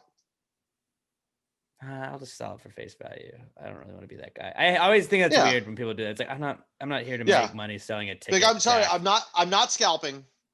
I'll sell it for what I got it for, and then yeah. But I got some friends I could probably give it to anyways. But so yeah, Conor McGregor's back. Another comeback kid is the Cal Ripken of motherfucking crawfish, guys. Your boy did it. 1 straight year of crawfish every single fucking week. I've done it. The haters thought a pandemic was going to stop it. The haters thought I'd get fatigue. I'd get craw-teague. They thought it would be the downfall of me. No, I thought you'd get gout. You thought I'd get gout. No. Your boy has eaten crawfish for 52 consecutive weeks. You're a legend. Until somebody shows me somebody that's done it longer than that, that is the world record as far as I'm concerned. I've done it 28 weeks previously, and I have now doubled that and more. And people are like, are you done? No, I'm not done. No, it's crawfish season. I'm only beginning. This bad boy's going at least 69 weeks. I don't know. Really? I mean, it's becoming expensive. It's becoming an expensive hobby, but it's for the content. I'm a content king here, guys. You guys know that's what I do. I do the things. I make the content for the people. A man. Well, that and we're going to make all the money this year on hockey betting, so it doesn't even matter. We're going to make all the money, and we are, as we speak, we are currently making all the money. Making all of the money, like we told you guys we would last week. Pat and I have been absolutely cleaning up. I think not including parlays, which are their own thing to me. Straight up hockey bets. I believe you and I, Gravy Gambles, is on like a 16-4 run to start the season. Just heater. Not including parlays, because parlays, we have not hit all the parlays, but we did hit like 3 parlays in the first 5 days of the season, which is pretty insane. 4 for my first 4. That's pretty nuts. Like every week we were in a little group chat with our bets every single night, and we are fucking cleaning up. But yeah, we're killing it in hockey. So just at Gravy Gambles on Twitter if you want to follow. If you want to tail a little bit, it's free. Don't bitch at us if we lose. But like, we've been hot right now. But yeah, Cal Ripken and crawfish, guys. 52 straight weeks. Hank's crawfish so far on the streak was my favorite that I'd gone to. It was pre-pandemic when I had Hank's, and I thought that was the best. I went back to Hank's to celebrate, and it was the second best crawfish I've ever had on the streak. So Hank's consistency. Wow. Key, and Hank is keeping it up. That's super impressive because this is still very early in the season and that they were that good. I'm going to have to check them out. I do like a hybrid kind of scoring system. Now, this was Hank's on Westheimer, but my scoring system is kind of based on I eat 3 crawfish. Don't dip it in anything. Don't soak it in any butter or anything. It's whatever the seasoning that comes in.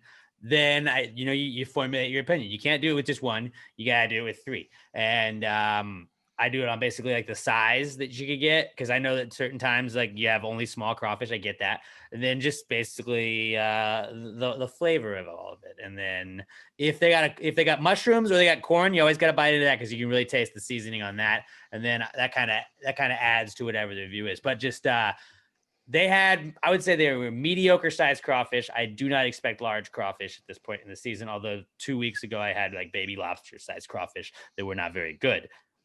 So I don't know if they were just frozen giant crawfish or whatever, but your boy has done 52 straight weeks of crawfish.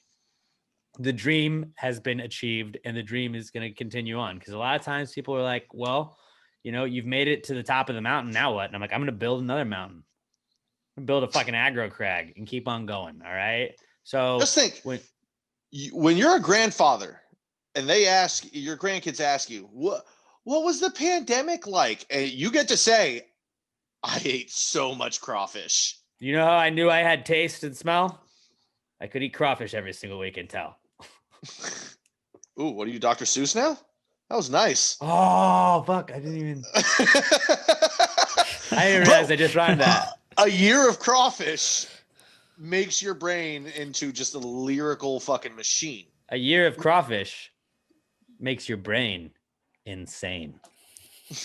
Makes it very wrinkly. You got a very wrinkly brain there, Alex. Wrinkly brain. Well, it's because all of the salt has soaked up all of the liquid out of his brain. And it's made me so smart, really. So, like, does crawfish make you smarter? People say yes. I would love to see next time you go to your doctor, tell them that you've eaten crawfish for X amount of weeks straight. We go back to doctors anymore. Just to see what they say. To see what they say about, like, yeah, you. So what does your diet consist of? Mostly crawfish. They're going to be like, take off your shoes. I want to see if you have gout. We're going to have to amputate your foot. I've also been making micheladas, so there's salt in my beer. I'm like, God damn it, Alex, stop it. Okay, we're about to have Addie from Disappointed But Not Surprised to do an impromptu join. Will you do a Southern Store ad real fast while I would love to do a Southern Star. Tell about our good friends at Southern Star. I love Southern Star. I know Pat does. Oh my God, I love Southern Star so much. They enable me to still drink beer when I'm not on my cheat day, guys. You gotta love their Lil Cal IPA. Only 100 calories, 3.2 grams of carbs per beer. So whether you're watching calories or carbs, I mean, you can still just hammer a 6-pack of these and you're good. You just eat chicken that day. Keep your carbs down, keep your calories down. Or if you're not a fat piece of shit like me and don't need to watch your weight, there's a plethora of other beer, guys. We got the Bombshell Blonde. We've got the Strawberry Bombshell Blonde that, as you all know, is a podcast favorite of us. You can't go wrong with it. You've got Conspiracy Theory IPA, Subatomico Juicy IPA. There's still in the store some of the Korova Milkshake IPA limited edition, guys. I picked myself up another 6-pack that I'm holding in my fridge right now. I got it today because I saw it in the store. Get it. Get it. It's going to be gone and it's not coming back. We've got what's the new one, Alex? I'm losing my mind right now. What's the new beer out? The Metzli Pecan Stout. Oh my God, that's guys. already out. It's pretty fantastic. I actually stopped by. I was all out of my I think the Lil Cal low calorie IPA is like I didn't absolutely love it when I first tried it, but it grew on me.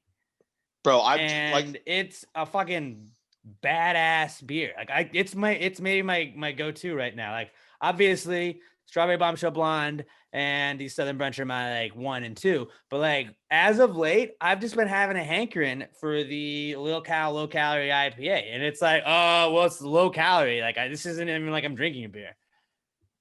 Yeah. It's like a cheat code.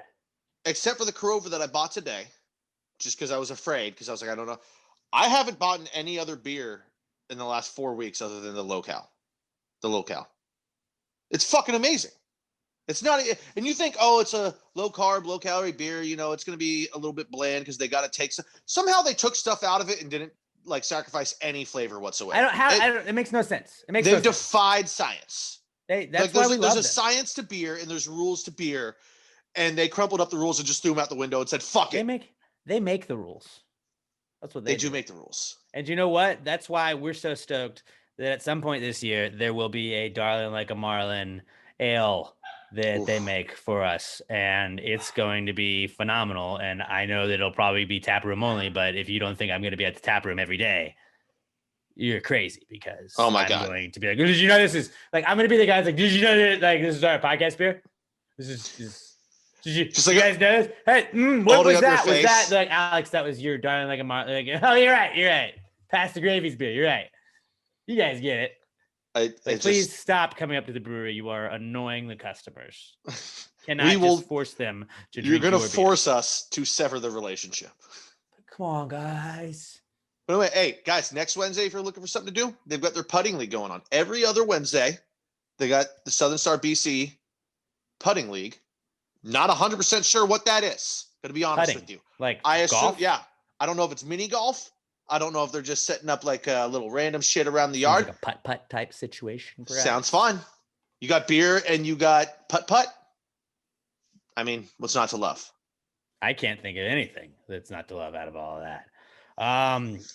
Let's yeah, that was I feel like we did that a little early, but I appreciate you covering for me there. I was trying to set up everything with Addie, but this is actually like going to be the first time we've had her on the podcast. We've done anything. I've just communicated with her via like text message as of late. But we have one more. This is like an auxiliary comeback kid that we can throw in while we're waiting on Addie to connect. But we got dinosaurs and buttholes as well, because I don't know if you guys saw this. You're like, Alex, you're just being stupid. No, this is science I'm talking about, because paleontologists found a fully preserved dinosaur butthole. How big was it? That's my question. By the way, what dinosaur and how big was it? That's the only two questions anyone cares about. As I opened back up the article that I loosely read the first time, it was I love how the picture that they used too of like the artist rendition of the dinosaurs, it's one dinosaur faced away from us so we can see his butthole, and then another one going in to sniff it like a dog. It was the Pisticosaurus, which is probably Psittacosaurus, because it starts with PS, so that's an S sound. Seems right. But it was like a dinosaur. It was like a triceratops, and it did everything. It didn't just poop out of it. It also peed and did other things with it. So it might have used its cloacal vent, aka butthole, in a science article for them to put in parentheses, aka butthole. Butthole. I mean, 2021 is already off to a pretty damn good start, if you ask me. And you know what? It might get better. I'm sorry to just do that very abruptly, but yeah, buttholes are back because they found a dinosaur butthole, and I don't know really what we're gonna do with it, but they found one, and that's kind of cool. Don't clone it. I know that, but guess what we got? We got a guest joining us. This is technically it's our first guest of the year, right? Yes. Yeah. So first guest of the year. We got Addie from the Disappointed But Not Surprised podcast, the newest podcast on the Pass Grade Podcast Network. What's up? Hey, how are you guys? Good. Thanks for joining us on short notice. Can you hear me? I'm at work right now still. So that's just the perfect place to talk dick pics and buttholes. That's what we've been doing. Yeah. We figured this would be a great time for you to hop in. This is kind of in y'all's wheelhouse. But you're up in New York. Jared Porter, the GM of the Mets, just got fired yesterday for sending dick pics to a female coworker, I guess. And he did the psycho shit where he sent 62 text messages she did not reply to first. And then he tried to be like, you know what might get a reply is if I send my dick. Now, just like, what is, as a female, what is the like dick pic etiquette in your opinion? Like, have you ever seen a dick pic just unsolicited and be like, all right, let's go? No. And the unsolicited dick pics, actually, yes. No, I'm lying. I have. Okay. So time. It's possible. It's possible. So one time, my friend, this is so random. So I don't do dating apps. I don't do any of that. I did it when I was in Boston visiting one of my best friends one time. I'm like, nobody's around here. I'm in Long Island. Let me see like what Tinder is about, right? So I ended up like downloading it. I wasn't paying attention. We were driving to Salem. So my best friend swiping, gave my phone number to some random dude. So I'm on the Orient Point ferry the next morning at 7:30 in the morning, and I get a dick pic. Hey babe, what's up? What is this? So I'm like, this is nice. Like, it was the nicest unsolicited dick picture I've ever seen in my life. I don't know what this guy's name is. I don't know what his face looks like, but we ended up sexting for probably 2 years after that and just like talking and nudes. back. Okay, so it's possible then. So but I would never meet up with him. Like, I'm not like, Okay. I would never like actually be like, he was like, I want to come to New York and hang out with you. I'm like, no, let's just keep this. Like, he called me one time and he's like, hey, I'm like, no, this is like sexting and nudes only. We're not going to actually start a conversation. Like, we're not doing this. This isn't a relationship thing. We're not working on this. Relationship. Just send me your videos. But then it got weird because then he started fingering his butthole with coconut oil. So I had to like. That's yeah. He was really, but you know, you kind of gotta admire that. Like, it is weird, and I guess like as long as you were like cool with it, but it's like you're really just shooting it all. You're shooting your shot out there, bro. Like, all right, whatever, dude. I mean, the random dick pic worked. He's like, well, why wouldn't this work too? Yeah, he's rolling the dice at that point. Yeah, the butthole fingering, I don't know. And then I'm pretty sure on Reddit, so I troll Reddit, and I saw him in the auto like fellatio group where he was self-sucking his own dick. Like, fast forward like 5 years later, I'm like, I know that butthole, and I know that. How the fuck is he that flexible? I don't know, but I can send you guys the thing. I'm sure I can find it again. I'm okay. It's like a quarantine. I mean, I'm kind of curious. Actually, honestly. you know what? Like, just for just research purposes. Like, yes, I've heard that was a thing. Yeah, and it's just kind of like I'm like, that's just impressive that you can do that. Like, I don't think I would. Like, I mean, good for him. I'm not that flexible. Members. People do it on Reddit. So it's like a quarantine thing where they were like, well, I'm not getting pussy in quarantine, so I might as well suck my own dick. And they were just like going to town on themselves. That's a thought process I could never, like, my brain is not capable of making that you know, my right hand, tired of that. Left hand, nah. I already coconut oiled the butthole. What if I learn how to blow myself? Like, at that point, you finished all the porn on the internet. Like, if there's you not a ran out next of step, if there's not a next step for you to go to where you go, well, I'm just, at this point, I have to suck my own dick. It's the only thing left. I mean, why not? If you can, you can. So like, and it was like a whole, like they were progressing. Like they're like, guys, I'm almost at the tip. And they were like giving each other like play-by-play updates on like how far they got down on their shaft. It was, I mean, I was following. It's like a support group?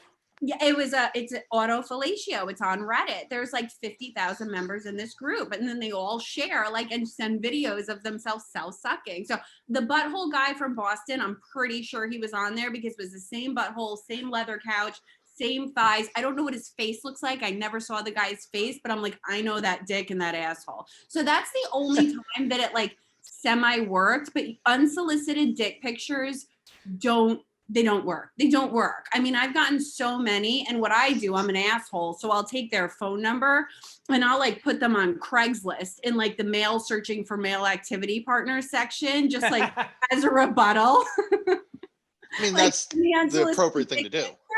And then they end up getting like 10,000 unsolicited dick pictures back from like random horny men on like Craigslist. So that's a really good idea. Right? I know. Really good idea. I've had that happen. I had a friend that he was in Washington, and he said that he sold some like rare guitar or whatever, but he was like, I marked it down to where it was like $50. I just had to get rid of it. Yeah. And like I was getting, my phone blew up for like 12 hours with people like, yo, bro, you still got the guitar?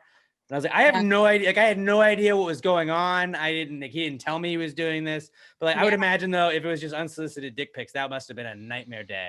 So that's like a good revenge move. I actually did that to one of my ex-boyfriends who was cheating on me once. I put him all over the United States on Craigslist in the activity section. And he said he probably got 20,000 dick pictures sent to him from like random men wanting to play. Because I was like, want my first time to be right. Please send pictures, you know, so I can see if I'm into you. And then he called me. He's like, get me off of Craigslist, you fucking cunt. I'm like, sorry. Oh, was that? How was it made? I don't know how that got up there. I don't know. You might have put yourself on there. So yeah, but usually unsolicited does not work.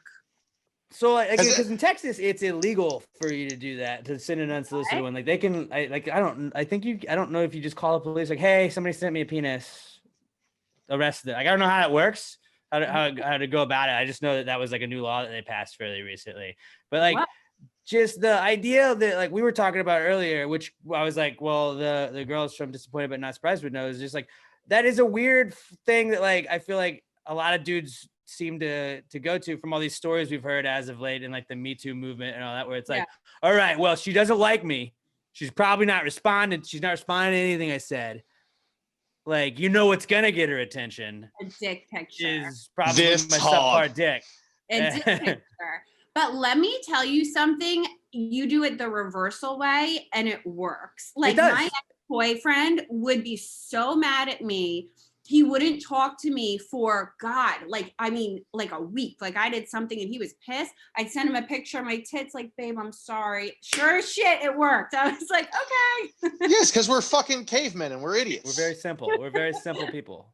But women don't like it. We don't like it. I don't care what your dick looks like. It could be the most perfect dick. We're never going to give you a chance if you send us an unsolicited dick pic. Warm up the oven. Preheat it first, ask us how our day is, tell us we have nice eyes, whatever the fuck it is, take us out once or twice and then send away. Then we're going to want to see your dick, but usually we have to ask for it and then you could start sending them. What if I put like googly eyes on it and like a little, like a cowboy hat, maybe like a cowboy hat, and then like you had like a little like toy horse, and he's like, oh look at this guy. I might give you a chance if you dress your dick up like that. Like there's this random guy who I keep on trying to get like pictures from because he's on Facebook and he like makes dresses for his wiener. And then Alex actually went on a date with somebody that's like, hey, I have a really good idea and I'm going to try and do it. And he's like, what? And he goes, I'm going to knit sweaters for dicks and I'm going to sell them. She goes, end of date right now. No, so, she should have at least hung out and gotten some more product ideas. Like knit little tiny hats for your wiener hole and like keep them warm, I guess. I don't really know. There's a suit for when it's a formal occasion. In the winter, Christmas sweaters. That does that, and he dresses up, and I'm like really trying to message him, but he won't respond to me for some reason. I don't know why, but he does, and he puts it. He's got like 10,000 followers on his page because he DMs pictures of his wiener wearing like outfits. Like he's got Amish outfits, he's got tuxedos, he has like a whole bunch of different. Oh my god, Hasidic Jew penis would be the funniest thing of all time. Yeah. Yep. You put the little sideburns down the side. Yeah, with the things. You just actually like trim your pubes and use that for the sideburns. And you would have to be circumcised. Well, of course. To pull that off. Yeah, true. Like you got to commit to the costume, so you've got to be circumcised. Yeah, no, 100%. I mean, I feel like it wouldn't work if you're Jewish with you have your little foreskin and your smegma hanging over. I mean, if you're not circumcised, I think the only outfit you can pick is an armadillo anyway. Draw some scales on. Has anyone ever sent you a soft dick pic? That's a good question. Yeah. So it was unsolicited. We spoke about this on one of our podcast episodes once. This random guy, it was like for literally like, I don't do dating apps, but sometimes I'm like get really bored and I'll be like, let me see. Or if I'm like stalking somebody to see if somebody's on there, I'll do it. And I'll do it for maybe like a day. So anyway, this guy, he was like, I guess he thought that the random dick picture thing worked. And he's like, hey, how are you? Can I take you out? What's your number? And I'm like, whatever, let me give it to him. I think I got a dick picture. It is flaccid. It has age spots on it. He has dirt and crumbs and potato chip bag and crumbs on the floor next to him. And it was taken down like this. And his fucking dog is at his foot.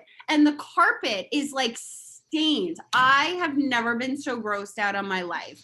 The age spots, the flaccidness, the potato chip crumbs, and like the dog looking up, like maybe he thought that the dog would help, I guess, but it just— He had peanut butter on his balls. He definitely had peanut butter on his balls. I don't know. The poor dog. I think he just wanted to let you know that he's a animal lover. That could have been what it was. It was very strange to me. I was like, so I put him on Craigslist. Like, how much of my personality can I cram into this picture? This is I like chips. I like animals. I have I live somewhere. I'm not big. I have a penis. The carpet and the potato chip crumbs were fucking disgusting. The flaccidness didn't even bother me as much as the dirty carpet. I was like, that's so disgusting. It was so strange, but that was the only flaccid dick Like picture I've ever staging, gotten. bro. Yeah, it was gross. Well, that shows you It was like he's gross. not really the kind of guy that's gonna like treat you right. I wouldn't assume either, because he like didn't even take the time to like go to like a bathroom or to like Right. just swipe aside that or tell a dog to go in there. Like, it's like just take an extra Yeah. couple seconds, bro. He was like, cool, I got her number. Let me do this right now and not like clean the potato chip crumbs off the floor. It was very strange. But it's like, can you imagine if I only saw a square of his carpet, what his actual rest of his house and his bathroom look like? Like, that's all I could imagine. Yeah, that's Not weird. great. Not great. Not great at all. So I've gotten a lot of random dick pictures. I mean, coconut butthole fingering videos. How many of those have you gotten? 5 or so, maybe. When you're not sure if you can count it on one hand. One of my best friends is like, I cannot look at coconut oil the same way every time I'm cooking with it, because of course they circulate. Like, I get it, and I send it to like 8 of my girlfriends. Like, look what I just got. That's exactly what I said. I was like, if you send an unsolicited dick pic, all of her friends are going to see it and they're all going to laugh at you. And now they have that emoji where it's just a small dick emoji where they're like, haha, your dick is small. It's like, that would be the worst. I always think that like, that's gotta be the worst now, where a dude sends an unsolicited one. It's just like, oh, you get the little like tiny finger. Oh, your dick is small emoji. And it's like, oh man. Well, he's been getting on our podcast page this guy, Chris Seaborn. And if you go on our Instagram, Disappointed But Not Surprised, he's actually on our Twitter. We posted a picture of his dick on our Twitter page. It's the Disappointed But Not Surprised page. I think it's like podcast.dbns is our Twitter handle. I don't really know. But anyway, so he's got a micro. His dick, I think it's that big. And he sends it to us. Like 2 inches? No, it's got to be an inch. I'll send it to you guys. It's the most disturbing thing. And he keeps on sending us these random videos of him jerking off, but he can't jerk it. Like, there's no shaft. So Hold on, wait. I'm scrolling. Is this the guy where his balls are just covering his dick? It's on our podcast page. Yeah. It just says who likes micro dicks. So there's like, wait, let me see if I can get I scroll because once you said that which by the way, I'm almost kind of impressed by this guy that he's that confident. He's like, yeah, I've got a micro dick. Everyone needs to see it. That's what all these unsolicited dick pics show me. That like a lot of people have way more confidence than I do. Oh, there he is. Oh yeah. No wonder this dude is absolutely ripped. So his balls is not covering. I see what you're saying. That's him. It's not covering the dick. That's the dick. There's no dick.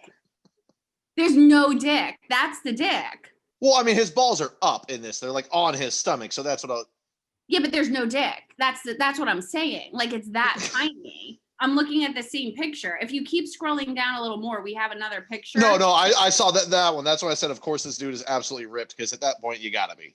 Yeah, and so he sent me a video of himself like peeing standing up one time, and the pee was getting over because it's so tiny. Like, it's like an enlarged clitoris. Like, he can't aim. He just pees So on his he has balls. to sit down and pee, but he continuously sends photos to us. So, and then he like starts sending photos to my cousins and then Alex's cousins. Jesus And Christ. like, what the fuck, man? Like, who is this Chris Seaborn guy?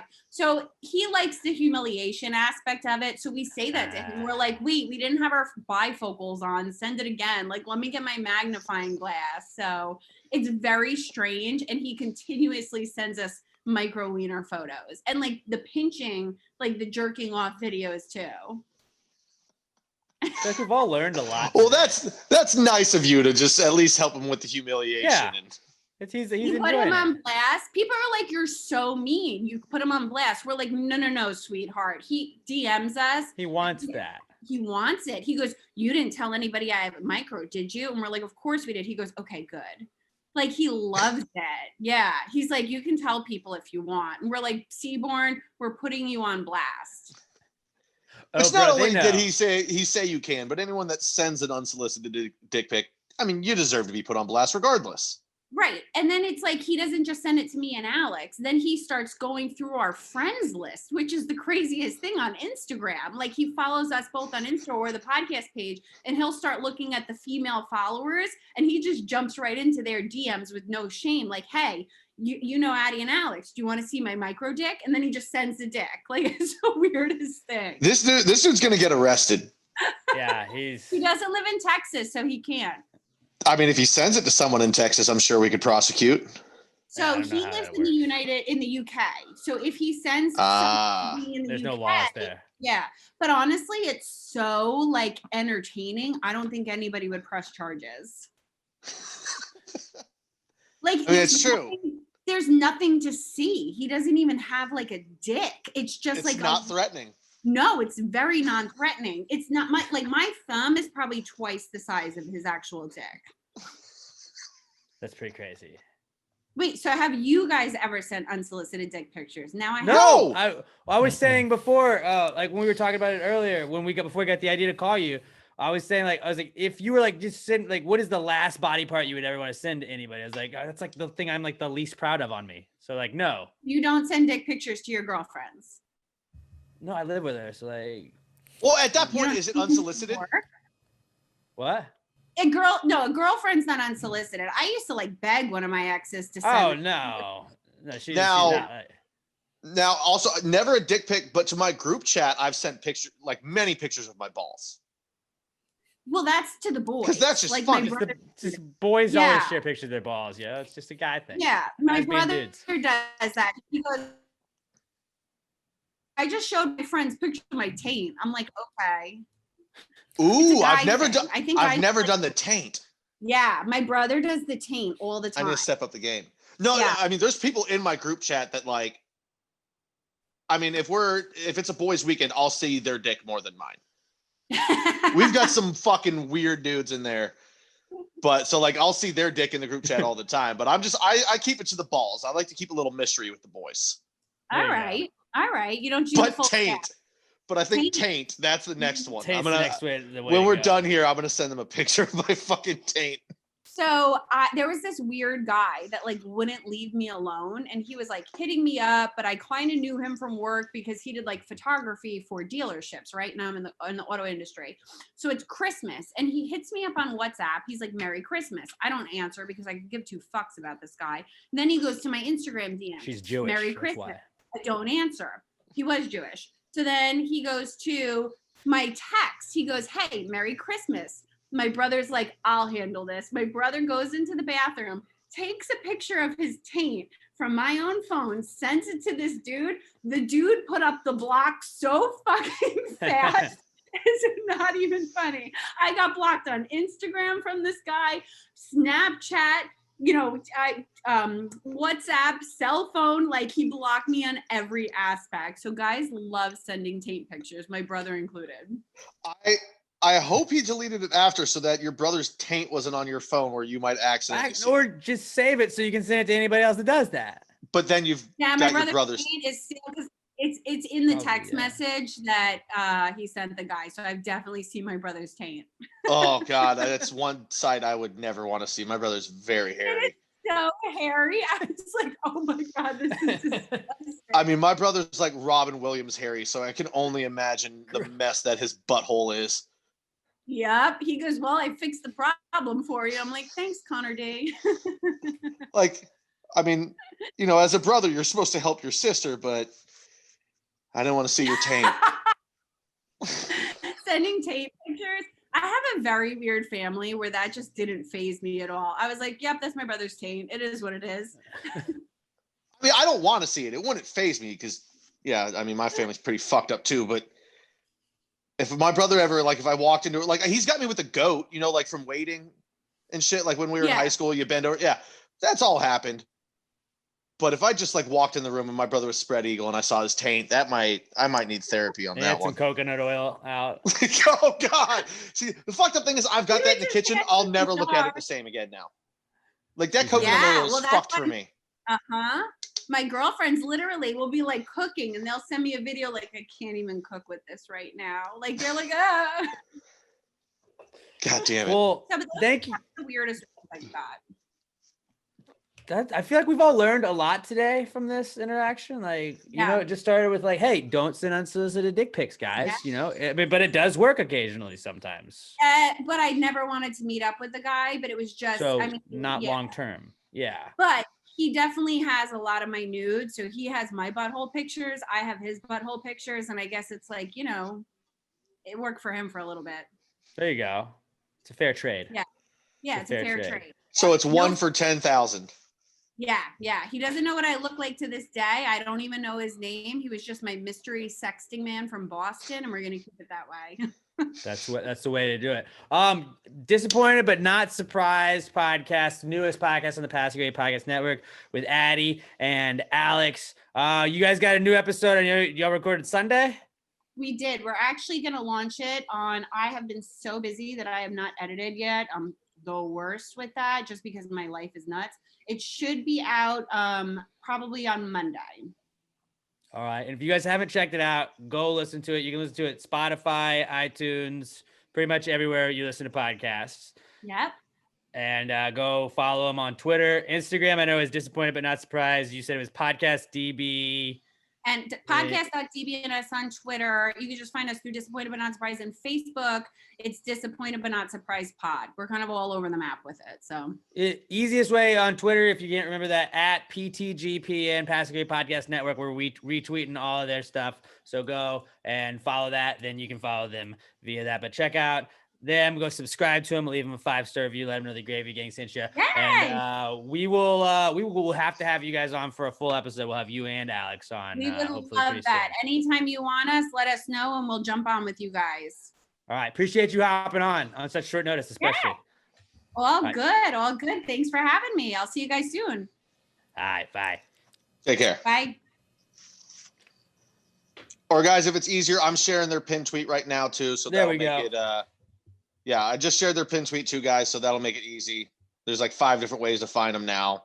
Check out Disappointed But Not Surprised. Great podcast. I listened to, like, before we got them to join the network, I listened to quite a few of them, and they are funny. And interesting. You learn a lot, like we all just did here. But so yeah, some dick pic etiquette from a girl. I wonder if the Different perspective. dinosaurs ever used coconuts on their butthole. They didn't No, have the oil, but maybe they just probably, rubbed they it. probably made their own coconut oil. So we go from dick pic etiquette to what would Jesus do? A natural transition that most people know about. Anyway, I'm gonna pee while you set it up. While Go we for set it. it up, what would Jesus do is basically a long time ago when I was growing up, we had the WWJD bracelets. Stood for what would Jesus do, but they never really told you. It was just like, what would it, like? It's just an endless question. I don't understand why we're just questioning it. Why don't we ever get answers, like a fortune cookie? But they never, like, you check the back of the bracelet, it never told you. So I decided we're going to tell you what Jesus would do. Throw Jesus in a situation that he might find himself in 2021, in today's times. Use the hashtag PTGWWJD. To at Pass the Great Pod. I'm at Alex J. Middleton. Pat's at not Pat Dion. Robert is at Robert Barbosa 03. Throw Jesus into a modern day situation, and we're going to get to the bottom of it and tell you exactly how he would handle it. We're going to do this until there are no more submissions for the PTG WWJD. Or at hashtag PTGWWJD. Until there are no more submissions, we're going to keep doing this segment. So without further ado, this is the intro from our good buddy Jingle Blake Wonder. Jesus, what would Jesus do? Jesus, what would Jesus do? Put him in a situation in a modern time. If you wrote this jingle, do you think he'd make it rhyme? So think about this crazy world in which we live today, and how would Jesus handle it in any given way? This week's What Would Jesus Do comes to us from our reigning Pass the Gravy podcast MVP, Josh Treecottle, at Joshua Tree 713. Josh says, if Jesus played an obscure sport, what would it be? It's a good one. Water polo. Water He could polo, walk on the water. He'd not have a an- massive advantage. I don't think water polo is an obscure sport because it's in the Olympics. I mean, it's pretty fucking obscure. Are we going more obscure than like sports that are only Olympics? Like, what would be on the Ocho? What's that? What's that one sport where it's like golf and you're hitting like a little ball into like a horseshoe kind of thing? Oh, crochet. Crochet. Oh wait, or is crochet the knitting thing? Croquet. Croquet. Croquet. There we Sounds like, go. wait a We minute, got this isn't right. No, you know what it'd be? It'd be spike ball. Spike ball is what Jesus would be into. It's a fucking baller ass sport, and Jesus is pretty baller. That was the first thing I thought of when I thought of obscure sports, but I don't know. I don't know what it is about spike ball. I don't see that for Jesus. Go with your it's gut, too violent dude. of a sport. It's too violent. It's not that. In spike ball, I think you need Although he wall had ball. spikes in his hands, wall ball. He goes and wall feet. ball. well, People forget you need a long reach and a long wingspan for spike ball. Jesus was a very short guy. Like he was probably He was 6 only feet 5 tall. foot. He was 6 feet tall. No, he was He not. was 6 feet tall. He was perfectly 6 feet tall. He was probably like 5 foot to 5'2" because people were way shorter back then. He was 6 feet tall. He was not. He had great genetics. Dude was ripped. He was 6 feet tall. I mean, the cross itself might have been 6 feet tall, and it was massive on him. Robert, are you looking? This is just historical fact. Yeah, 5'5" is what I found. Oh yeah, he was a 5'5". short little dude. Not when he was wearing the big sandals. He was taller. Okay, so there was no such thing as platform sandals back then. You don't know that. You weren't around. I'm gonna say spike ball. I'm gonna say spike ball. Hacky sack. Fuck yeah, Jesus is probably a hacky sack dude. Jesus hacked it up. Jesus was a hacky sack guy. Because I mean, you can definitely play that wearing sandals. Yeah, and with like long hair, he'd look like a stoner. He'd fit in with stoners and all that. Like, yeah, he'd be like, "Yo, bro, you want to play hacky sack at the quad? Bro, you want to kick the sack around? You know, sack it up. Bring Jinx. Yep. All right. So Jesus would play hacky sack as his obscure sport. Robert, are you in agreement? Yeah, I guess I have to be. I was thinking maybe like ultimate frisbee or something like that, but yeah, hacky sack is a good one. Because there's no winning in very hacky good, sack. like church group thing. Mm-hmm. I mean, I know at one of the churches in Katy there was an ultimate frisbee thing around it. I don't want to go down this rabbit hole. Would he be a boomerang guy? Like I almost thought like maybe he would just throw a boomerang to himself in quiet contemplation.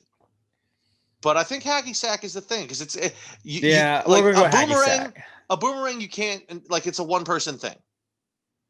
Hacky sack you can hang out, you can talk while doing it. Uh-huh. You can spread the word of your father. Correct. So yeah, we're gonna go hacky sack is what Jesus would do. Yeah. All right, there we go. Let's move on to our PTG pick segment, guys, where we tell you guys who's going to win in football this weekend against the spread. It's brought to you by our good friends at Southern Star Brewing Company, and we already did the ad for that. So without further ado, we'll get right into it. Last week on the PTG pick segment, I went 3-0. Pat went 2-1, a 5-1 combined week. Not terrible. So on the year, I am 29-26-2. Pat's 27-28-2. And we're getting down. We have 3 games remaining in the NFL season. This week, we're going to still pick the 3. And then in the Super Bowl week in 2 weeks, we're going to do 2 bets on the game. So over, under, and spread. And then we're going to have 2 prop bets we're each going to do. So we'll have 4 bets for the Super Bowl. Sound good? Sounds great. All right. So, Pat, do you want to start or do you want me to start? Would you like to defer to the second half or would you like to receive? Well, I mean, we've got 2 of the same ones, so we can kind of just run into those. Okay, let's go right into it. Packers over the Bucks is -3. Our Packers -3 over the Bucks. Our pick for the first game of Sunday, the NFC Championship. I think the Packers win this one pretty easily. Like the Bucks, it was billed to be a Drew Brees, Tom Brady game. It was a running game and a Jameis Winston trick play game. Like Tom Brady only threw for like 100 some odd yards. I feel like the Packers are going to blow them out. I have a feeling like it is. That's what my brain says, but my gut is like if you gave me wanted Packers Drew Brees to win. -6.5, I still think I'd take Packers. Yes. If you gave me Packers So would I. -8, I think So would I I. take Packers. So would I, because this is why I said I They wanted the match Saints up to well. win. They lost already. They're gonna fuck them up. Tom Brady in the playoff scares me. That's all it is. That's why my gut is a little torn up on this one. Of course, I'm taking Packers. My brain says the Packers win this by 10. That's what my brain says, because Tampa's defense is not going to be able to stop them. Like the game early in the season was a fluke. It just, the interception happened, then the next one, and it snowballed and the game got out of hand. And that happens from time to time. That's football. Neither one of these teams is the team that they were that week. Like the Bucks are way better. The Packers are, I mean, night and day. That complete, like I said, the game just snowballed and got away from them. The Packers offense is a fucking machine. Like, I get it. Aaron Donald wasn't there last week. Really, he was like 50% and only played like 50% of the snaps. The Packers put up 30 points plus on, what was it, 32? I think was the final on that defense. Bucks ain't stopping them. But Tom Brady on any given Sunday can just go unconscious and fucking keep with it, because they get a great receiving core. Now, I think Jair Alexander is going to be able to keep Mike Evans or whoever he's guarding on the certain play under control. You know, he's one of the top 3 to 4 corners in the league right now. He's had an amazing season. The Packers defense is way better than it was in the first, let's say, 8 or 9 weeks. What? After that, the Packers defense really started to find it. Right. But they're efficient on both sides of the ball right now. Like, the Packers offense is just like, you could fall asleep, wake up 3.5 minutes later, and they're going to be 60 yards down the field and in the red zone. Like, almost like clockwork. They punt 1, maybe 2 times a game right now. They're just, it just seems like a blowout to me. But and I'm just gonna but also being that I feel like we confident just in leave your it own on that. team in the playoffs is just scary. Yeah, but I'm not. They're not my team. So me being confident in them is totally different. Yeah. Packers minus They 3. should. Hammer that one. Then you are gonna take the over in that one. You're gonna take because I think once again the Packers put up. I mean, if they put up 30 on the Rams, I think they put up 30 on. Oh yeah, yeah. I think they put up 30 on Tampa. I think they do, and I think Tampa will be able to score a little bit, but Tampa's going to score a couple. Yeah, a couple. Like, and Tampa's game was, I think Packers could put up 40. The way if their offense runs the way it's been running, the Packers almost should put up 40. But you never know. But I think they still put up at least 30, and I think, like I said, I think it's about a 10-point spread. If it's closer to 3, like it is, like what the actual spread is. I mean, this easily clears 51. Well, what was the score of the Bucks game last week? I think it was like 30 to 22 or 30 to 20 or whatever. It was like that. 30 to 20, somewhere in there. Like, I think the Packers and them are definitely going to combine for that. So that's a solid play, I think, on your part. That was my thinking. Over in that game. I'm going to go with my next pick, and Pat's going to agree with me. I'm going to take Chiefs minus 3 over the Bills. Everybody's freaking out about Patrick Mahomes not playing. He's going to play. He's going to play. It's an AFC championship game. They've already changed the story to where it's a pinched nerve. It was not a concussion. But do we think the Bills can win? Yes. Oh, yeah. I do think the Bills can win. They're not going to win. They're not going to win. I think that I picked the Chiefs to repeat before the season started. I said Chiefs over Saints in the Super Bowl. Obviously, Saints isn't going to happen. But I think the Chiefs repeat. I think the Chiefs at least are going to get to the Super Bowl. They're great. I feel like Patrick Mahomes they can just turn it on, and the Bills, they're great. But I feel like the Bills are like they're gonna be back. But neither one of these teams has really played I don't even want to say great. Neither one of them has really played by their own standards a good game in the playoffs. I mean, and I think a lot of it was Patrick Mahomes and the situation the Chiefs were in last week, because I feel like had Patrick Mahomes not been compromised like he was, they would have been a much stronger team. I don't think the game would have been as close as it was against the Browns. They were killing them in the beginning, but... Are you talking about him going out or the turf toe? Both. Yeah, I mean, still, even with, and I know turf toe, it doesn't sound like it's a thing because it's your toe, but it is a pretty big injury, actually. But even so, their defense isn't super impressive. They are efficient. Like I said with the Packers, they're efficient but not that impressive. But even so, their offense is just, it hasn't been Chiefs of 2019 But offense. it still has the ability to do all of that, and I think they will. They're scary as shit, but they haven't covered a spread in 9 weeks. But the spread has been like weird. 9 and 11, and sometimes a lot of them have been like 6.5, which you would still expect them to cover, and they just haven't. I think they cover covering. a 3-point spread. I think they cover the 3-point spread. I think they do Chiefs, too, but I mean, Chiefs -3. If Buffalo won by 10, I wouldn't be surprised in this game. If the Chiefs win by 10, I wouldn't be surprised. I just say the Chiefs win this one. Yeah. And the Chiefs win this one. I think this is a fairly close game, but the Chiefs are going to pull away and they're going to get it done. And then my final pick, I got the under in this game. I think Patrick Mahomes, the injuries with him, I think you're going to slow them down a little bit. I think Kansas City's going to have to rely on the run. I think the Bills are going to try and pass it to open up some stuff. I think the Bills defense is going to slow down Kansas City. I think the Bills are just I feel like they're going to struggle again. The offense of the Bills just seems like they've kind of like stalled a little bit or only played like a half. Like they ran the ball way too much the first half of last week's game. And I just felt like they haven't figured it all out. If they figure it out, then I'm worried about the over, but 53.5, I'm going to lean under on that just because like, I don't like going under. I think life's too short to bet the under. And a lot of times I just feel like this is going to be like the Bills was a 17-3 or whatever was the Ravens game. Like it seems like it could be like a 24 to like 14, 24-13 type game. Or even like 24-20. I mean, this game could end up at like 38-36. Like it definitely could. Like both I'm going to bet that click, it doesn't, but I'm going to go with the under in this. You have to bet with the way their offenses have looked in the playoffs. Prove me wrong. That's my thing. I'm telling you. Prove me wrong. Yeah. Neither one of them has really clicked efficiently yet. Now maybe they start this week, but they're just they're off. Something's wrong on both of the offenses right now.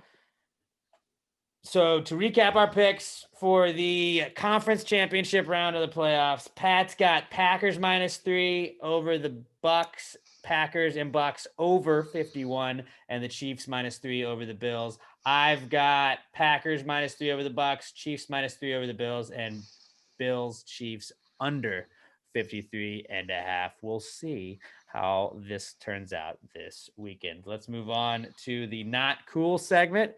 Now, a not cool could be stubbing your toe on the way to the restroom in the middle of the night. It could be getting run over by a car. It's up for you to decide. This is really, when we started this podcast, it was just a way for me and everybody to vent once a week. And we'd like you to get on it now too, though. At Past Grade Pod, hashtag PTG Not Cool. Share your not cools with us, and we will read them first. Not Cool is brought to you by Alamo Remedy CBD, the best CBD in the entire world. I love the tincture oil, the gummies. The gummies are awesome. I got some of the gummies right here with me. You got a little Eggnoguration day stress. Grab you one of these gummies. Promise you'll be feeling great. They're awesome. And you can use our promo code PTG at checkout to get 10% off your order. But they got gummies, the lotion, the tincture oil, and the capsules, all of which have 10 milligrams of hemp-derived CBD, which are going to make you feel great. If you got some trouble with like recovery after workouts, you got some stiffness in your neck, some soreness, rub a little CBD on that with the lotion. I like the cucumber melon lotion. It's like a yogurt. It's like I want to eat it, but don't eat it because it's not edible. But just you're gonna want to eat. You can also get that's all for $17.99. The capsules, the tincture, the lotion, and the gummies, all $17.99. But for $19.99 and less with our 10% discount using promo code PTG at checkout, you can get the hemp flower, which is pretty awesome. It's not weed. It looks like weed. It kind of smells like weed. It gives you the relaxed, chilled feeling without giving you the paranoia, the weird vibes. You can go out in public without feeling like you're going to be awkward or everybody's staring at you. It's a nice little chill high, I guess you'll get without it really being a true high. But check it out, AlmoRemedy.com. Shout out Noe Guerrero. I know he used our promo code last week. Use our promo code PTG at AlmoRemedy.com. Use that promo code. You can get 10% off your order. They let us know when you use their promo code. So I will shout out to everybody that uses our promo code from now on. AlmoRemedy.com at Alamo Remedy and at Alamo Remedy CBD on Twitter and Instagram. Give them a follow. Let them know you're supporting the people supporting the podcast. Let us know if you get some Alamo Remedy. And I mean, if you use our promo code, we'll see and we'll give you a shout out. Anyways, AlamoRemedy.com, the best CBD in the world. Use that promo code PTG at checkout for 10% off your order. It's AlamoRemedy.com. Alamo Remedy, the official CBD sponsor of Pass the Gravy podcast. This, guys, is the Not Cool segment. Man, dude, that's not cool. Not cool. Not cool. Dude, that's not cool. Man, Dude, that's not cool. not cool. Not cool. Dude, that's not cool. That's not cool. That's not cool. I'll start with mine. Mine is, I feel like I talked about this last week. Do you mind if I go first? Because I have mine's really lame. So I'm gonna Go quick. ahead. Actually, do you mind? All right. Well, too bad. So As a matter of fact. Mine's just really simple. It's Zoom. Before we started our call today, I had to update Zoom, and now this button on the top right, it used to say speaker view or gallery view, and so it was just one click that I would do, where it would change between whoever's talking and just whoever is all on the Zoom call, and I would click it periodically throughout the podcast, just so it makes it easier on editing. So I'm constantly changing it, and it would be one click. But right now, I updated. Now it's 2 clicks, and You click view, and then you got to pick which one it is. yeah, I have to right? click view now, and then Those click sons of bitches. which one I want to do. Instead of just clicking it once, and now it adds an extra step. Yeah, And I don't that's- have to do that. is The worst. Whenever you add an The extra step iPad to is something still we're doing on the optimized. fly, you're like, yeah, Pat, where you have the most minimal workload of all three of us. Yeah. Pat just shows up, sits in a chair, and he hangs. But we love you for that, so we brought you on. But Like I said earlier, that I'm is the all worst. Where it's like personality. one more thing. Mhm. No substance. That's a Maybe good. that's Not it. cool. That's a That's sweet train. inconvenience. Who's got that train in the background? I do. You go now. Alex. Mine not cool. I teased this last week. I didn't really tease it. I kind of bitched about it last week to an extent, but there's been some construction going on in my apartment. We heard, I guess y'all didn't hear it. I told y'all about the jackhammer that was going on my roof, I assumed, last week, right when we started Sexy. the podcast. They decided they were going to do a bunch of painting, had their music, they were whistling, they were doing whatever the fuck they wanted to do. I understand you're doing construction. There will be construction workers. They will be making noises and shit. But like, first off, this, I think last week it was 7 a.m. or whatever it was that they, no, maybe it was this week. Was that my not cool last week? It was 7 a.m. They started Yes. doing shit on Saturday. And it was Yes. just like, fuck y'all. So yeah, that was it last week. Then they've installed spotlights, basically.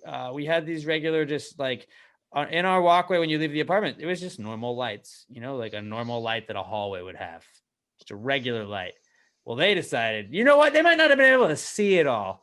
What if we bought the sun and then put a new sun every 4 inches on these walkways to just make sure that it's brighter at night than it is during the fucking day in these apartments.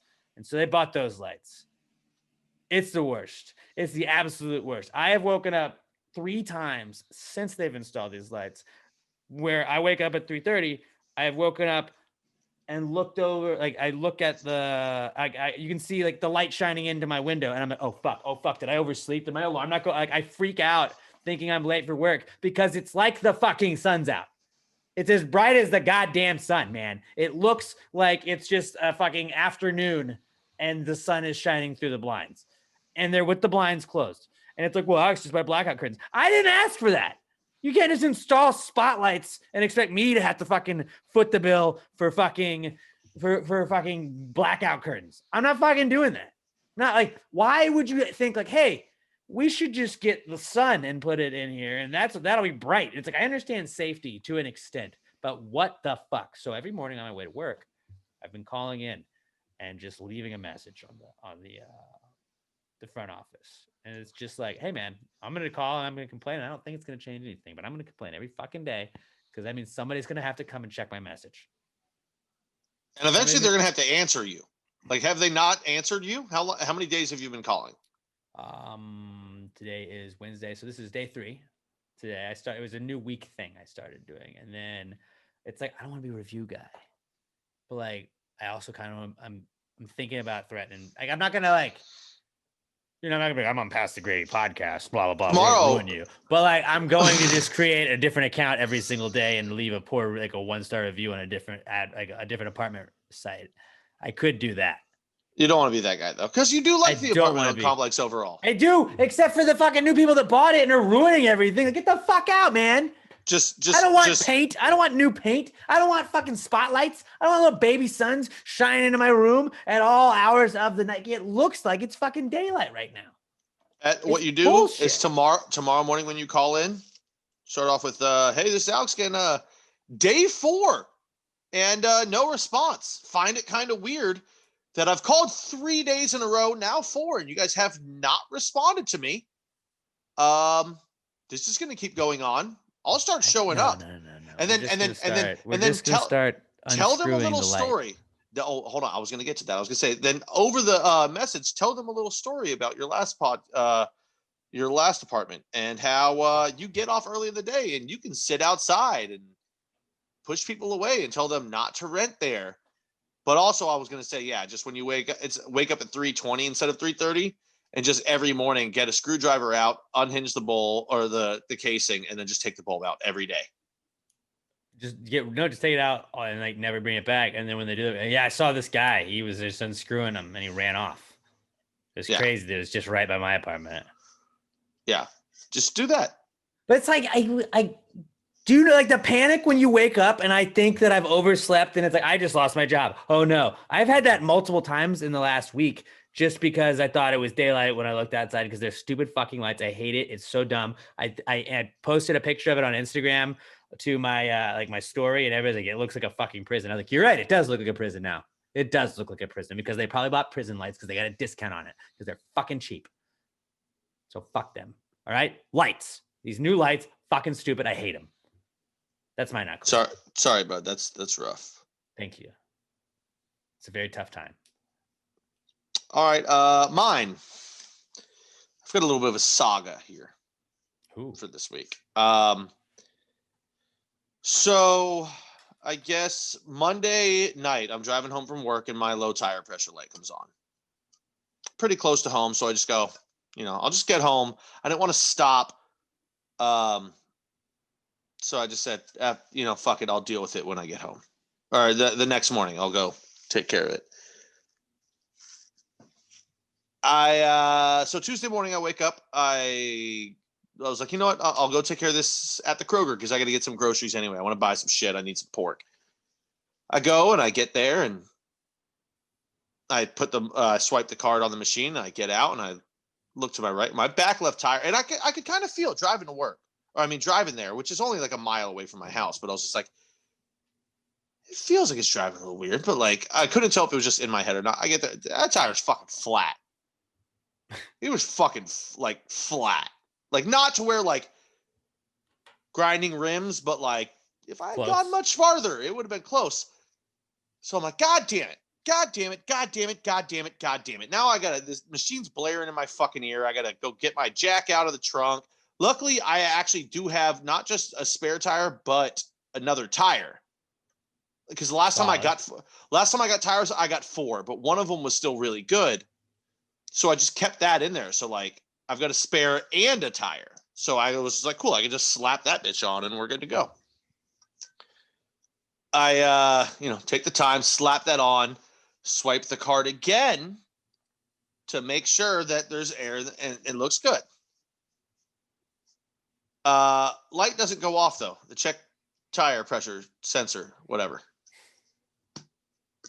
So there's a Walmart right next to my Kroger. I just go, fuck it, I'll go over there. They got a tire center. Drive over there. I tell them, I go, hey, tire's flat. I rolled it. I saw a nail in it too. Like, I fucking dug into that son of a bitch. Mm-hmm. So I go there. I go, yeah, there's a nail in it. They're like, you want us to patch it? I was like, yeah, if you can, go for it. I'm just going to do a little shopping. I need an oil change too. Get that shit done. Call me when it's done. Walking around shopping, they call me and go, yeah, we can't patch this. There's 2 nails. Like, fucking in this son of a bitch. Double patch it, bro. And I was, well, I guess you can't double patch tires. I guess. I guess I've you definitely can't. gotten multiple. in my head, patches. it makes sense though that like you can patch one area, you don't want to patch multiple. Maybe just because it's Walmart and they're pieces of shit. Who fucking Well, knows? it's probably not the safest So method, but you yeah, get on so Shepherd, you can get you some so patches. I was like, okay, cool. You know, do you guys dispose of tires? They're like, no. I was like, all right, fuck it, just throw it in the trunk. Throw it in the river. Finish up my shit. I get back, I take it, and I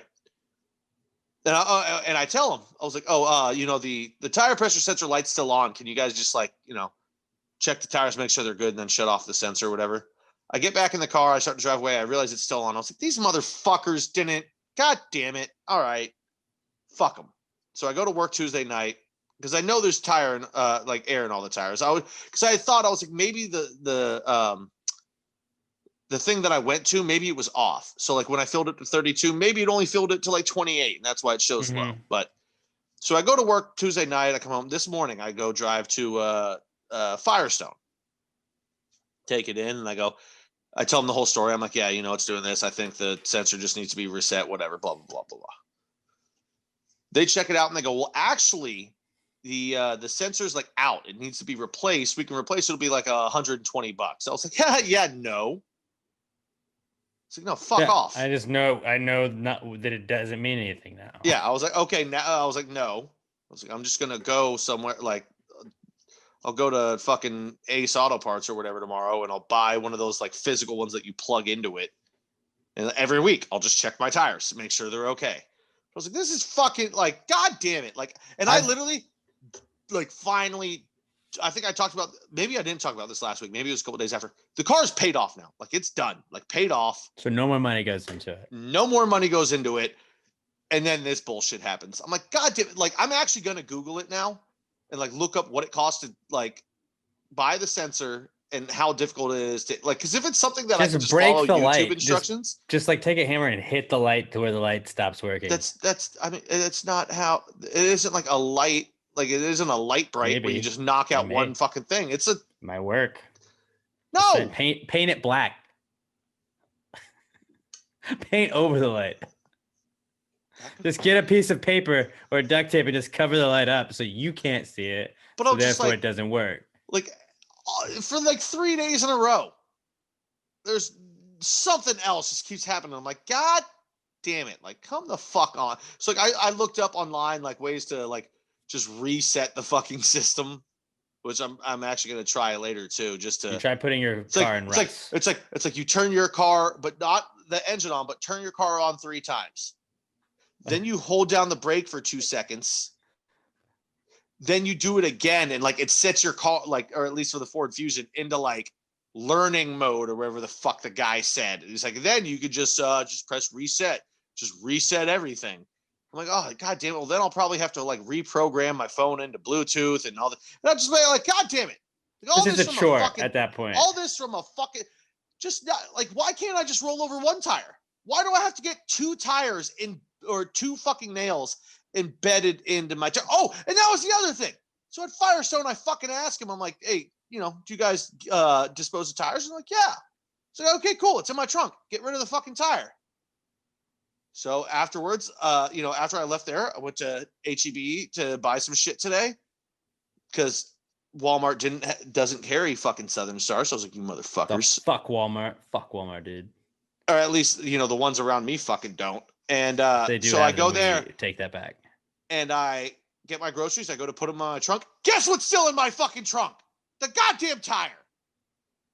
So at that point, you just got to take the tire and just leave it and then just go. Like, just leave it. It's the world's problem at that point. Well, see, that's the thing, though. My, like, I don't know, the wheel, like, there's the tire and the wheel, I think, are the 2 terms. Like, the metal part is the wheel.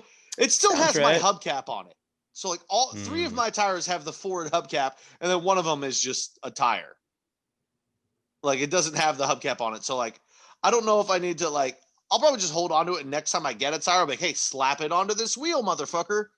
Maybe make a tire swing. You got a tree in your yard? Oh, no, because I'd still have to take it off of I'd have to take the wheel off of the tire. I mean, just saying. Also, you could have a swing. Also, there's no tree. Fuck. All right. Excuse me for trying to make a situation a little bit better. Just all these bullshit tire fucking problems. Like, sweet, I paid off my car. Cool. Now all I got to do is pay a guy every year to help pass the inspection, and I'm fucking good to go. Nope. More problems. Like, I'm going to become a fucking car guy just to keep, like, fixing up this car myself just to avoid getting a new car. That's what's going to happen.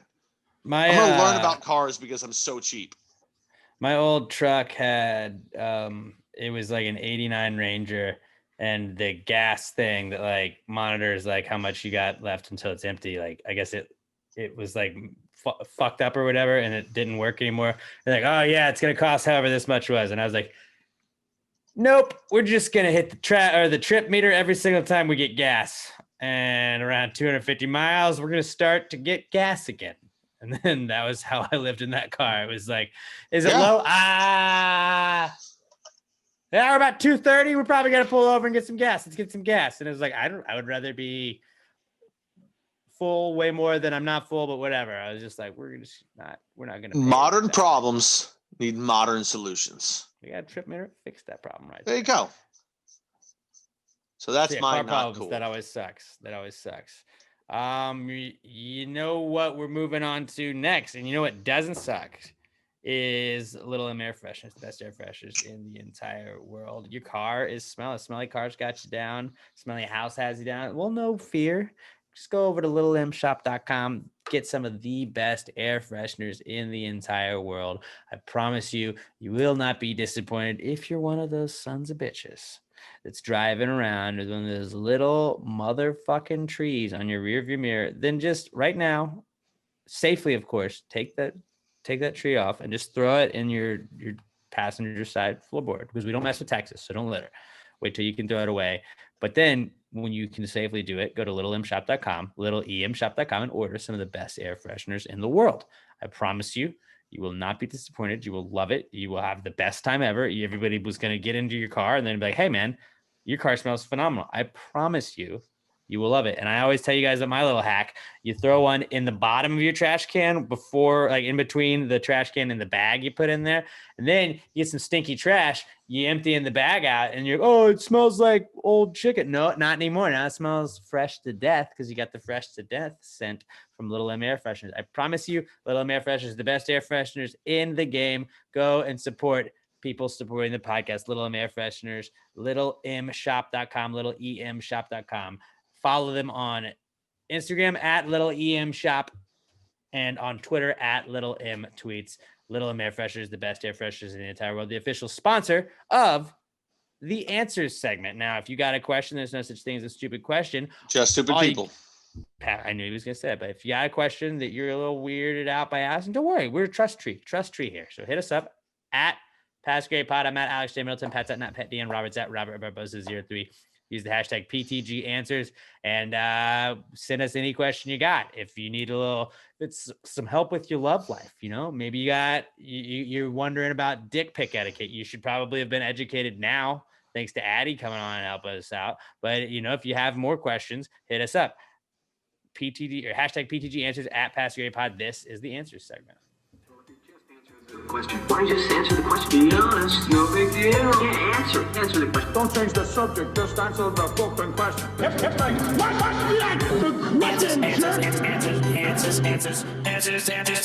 Answers. Any questions? All right. Our first question, as always, comes from our podcast son, Skylar Lester. At OMG, it's Skylar on Twitter. And Skylar says, would it kill avocado makers to put a different toy instead of a wooden little ball? Or let me try that again. Would it kill avocado makers to put a different toy inside instead of the little wooden ball? Those things get kind of old. And it's a very good point, Skylar. I mean, they're lazy. And like the ball, have you ever tried to bounce the little wooden ball you get? It doesn't bounce well. It sucks. It's not a bouncy ball at all. What am I going to do with this?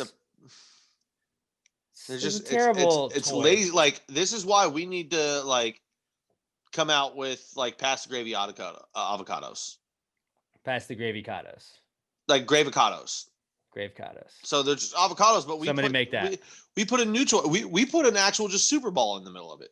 Sometimes it's a king cake, baby. Ooh. Yeah, I mean, because at that point you're gonna get more avocado because you don't have that giant wooden ball in the middle. More avocado, less wooden ball. Yeah, they're just being dicks. Really, I'm with you. the wooden ball on avocado is a crock of shit, and just you know what? Like I would say the worst thing with prizes, and I was never a big Cracker Jack guy myself. But like Cracker Jack always had like it was like a stamp or some sort of tattoo. Yeah, they were always terrible, but you were but they changed it up a little bit. It wasn't the same one. Like Cracker Jacks were the best for that reason. It was like it's a small shitty consolation prize for the fact that I had to eat Cracker Jack. Yeah, it's one of those wet on like sticker tattoos that like doesn't like a juicy even really fruit work. tattoo. Yeah, it's like it's on until you wash your hands the next time. But yeah, I really think that the avocado people really need to figure out a better prize to give away in the inside of the avocado. So good call, Skylar. That's why we love you, son. Make us proud every single day when you point out things like this. Our next answers question comes from David Ruiz at David_Ruiz90, the reigning rookie of the year from the Gravies Awards last year. And David says, how does a blind man know when to stop wiping? I don't get this. Like, I get what he's meaning. I don't get you people that have to visually see the toilet paper to know. You don't check the toilet paper? No. I can tell by feel. Like, I've never once in my life looked at my toilet paper. Never once. And guess what? Don't fucking need to. Like, to me, you guys are all fucking psychopaths. That is an insane amount of confidence I think you have. You can tell. Like, how can you not tell when are wiping your your boxers butthole? just like just fucking skid mark city? No, like I'm not gonna say I don't have any that don't have a skid mark because everybody does, including all of you psychos. You're telling me you have no skid marks ever? I mean, I have, but it's like there you go. There you go. I bet I have the same number of skid marks as you do. Robert, weigh in on this. What do you look, right? You got to know if you're done. I look maybe like on the not every time. Maybe like on the first wipe, maybe the second wipe, but I think the last wipe is when I look. You look at the last wipe. First of all, that's psycho behavior. Why would you look on the first wipe? You look on what you think would be your last wipe. You got to see what you're working with. Like, this is gonna Why would you just right away? A 3-wiper here, you know? Yeah, like you feel it. You can feel it. I think you can. Like I'm not looking every single time. Well, of course, I don't think you're doing that. I always when assume I think that I'm everyone done, that does this, you always look at the end, and you're like, okay, there's nothing really left on this. We're good. I get it, but also I think you guys are crazy that you wipe and then you go, hold on, let me move this possible shit towards my face to look at it. I don't look at it and like investigate it like that. It's like I know you're not putting it there, but like you just like you see it. So are you like not looking doing like back? A science experiment on it? Are you like looking back? Because you're just doing acrobatics on the toilet at that point. This is that whole thing where you're the weirdo that sits down and wipes, huh? Yes. No. See, here's the way. You're squat guy and wipe. Wow, and you have more ability. You have more. That is the craziest thing in the world to me. Like even more so than looking at your poop, because I get it. People do that. People that stand up and wipe, you're fucking an insane person. You're an insane person. I feel like I get a better angle. Here's the thing, though. Maybe it's just because I've got a big ass and I've always had one. When you stand up, gravity is just going to move those cheeks back together. I don't stand up. I do like a little lean, but I don't stand up. I don't stand up. See, I stand up and it's like a stand up squat a little bit, but like. Oh, I know. Because my brother's one of these people too. But like I've also said, he's Robin Williams Harry. So like, I'm like, whatever you got to do to get clean, go for it, man. But like, if you're standing up, it's a little bit easier to like check. Like, yeah, I guess if you're doing. I remember one time just to try it. I tried standing up to wipe, and I was like, everything about this is wrong. This is fucked up. I don't get as much coverage when I'm sitting. I've done the same thing, Pat. Like I try to stand up just to try it because that's the way to do it, guys. I remember the first time I heard, because I heard it from my brother probably within the last 5 years that he stands up to wipe, and I was like, wait, this is a thing? Like what? And then I started asking around people. Pass the gravy pod. We've already done No. this. Just say stand or sit. Like don't respond to like nothing else. I'm Stand gonna or make a sit. fuck. I'm gonna make a Pass the gravy fucking pod. poll. I'm gonna make a fucking poll on this one. Okay, then do Because that. I need to defend it. But like, just know if you stand up to wipe, you are legitimate a fucking psychopath. Disagree.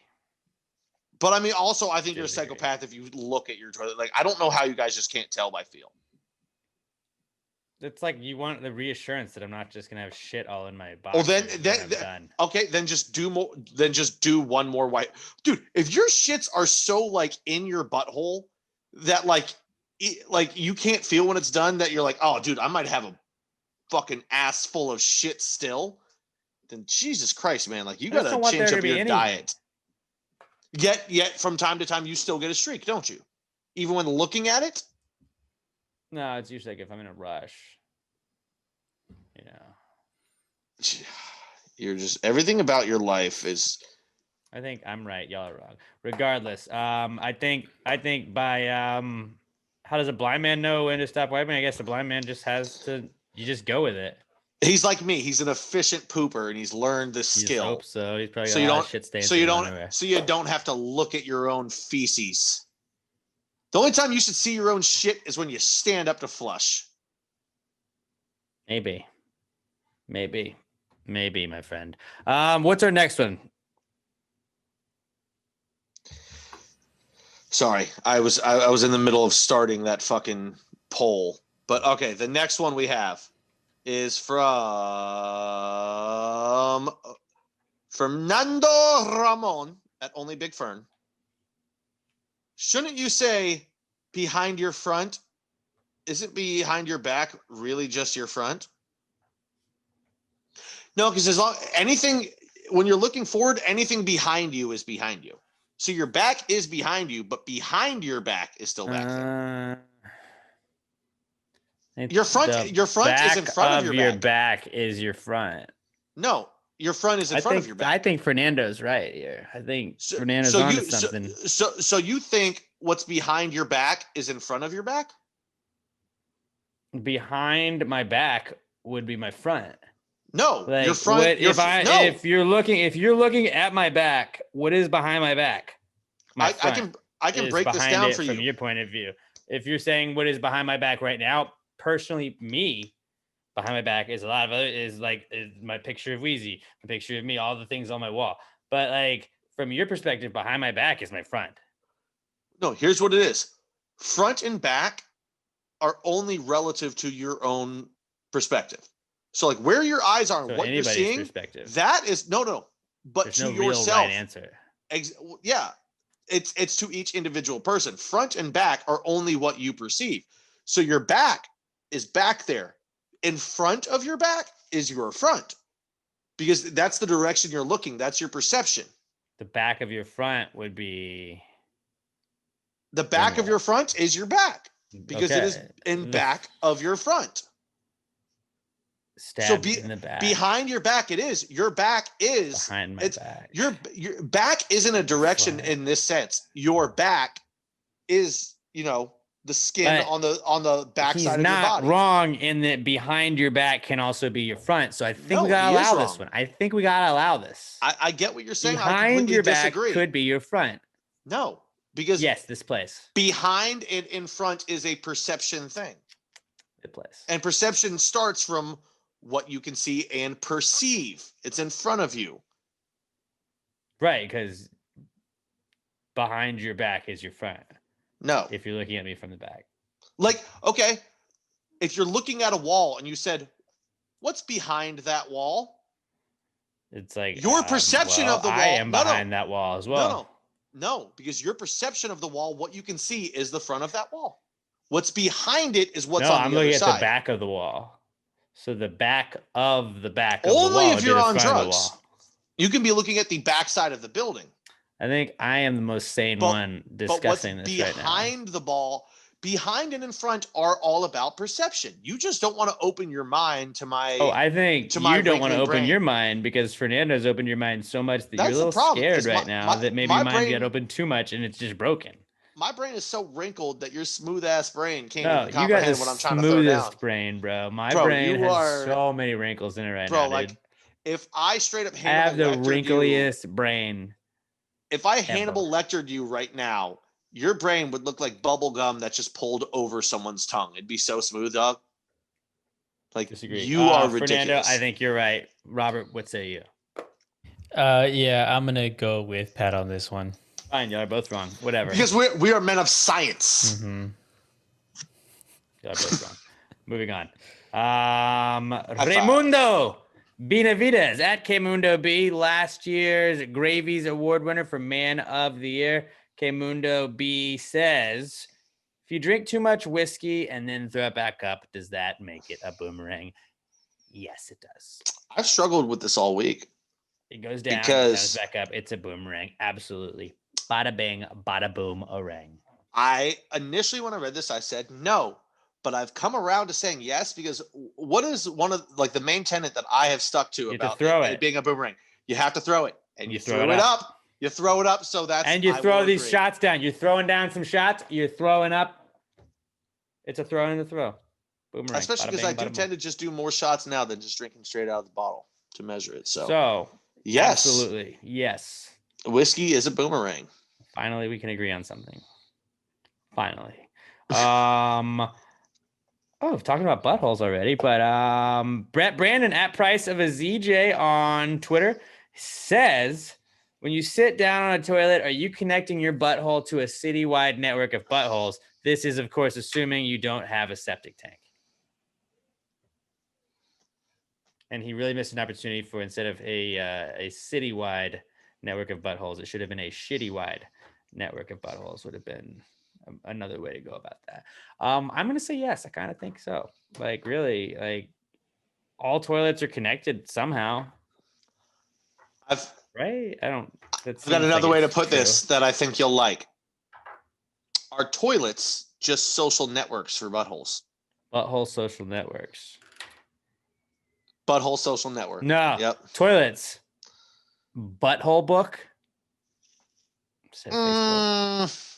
I think Said butthole Facebook. social network sounds better than butthole. Book. Yeah, butthole book. But if they had their own social media, it'd be called butthole book. So yeah, I'm gonna agree that they are, but instead of saying it's a citywide network of buttholes, we're gonna say it's shitty a wide. it's a butthole social network. That's what With a whole that's what shitty. toilets are. Agreed. Yeah. That was easy. That was a lot easier than I expected it to be. All right, guys.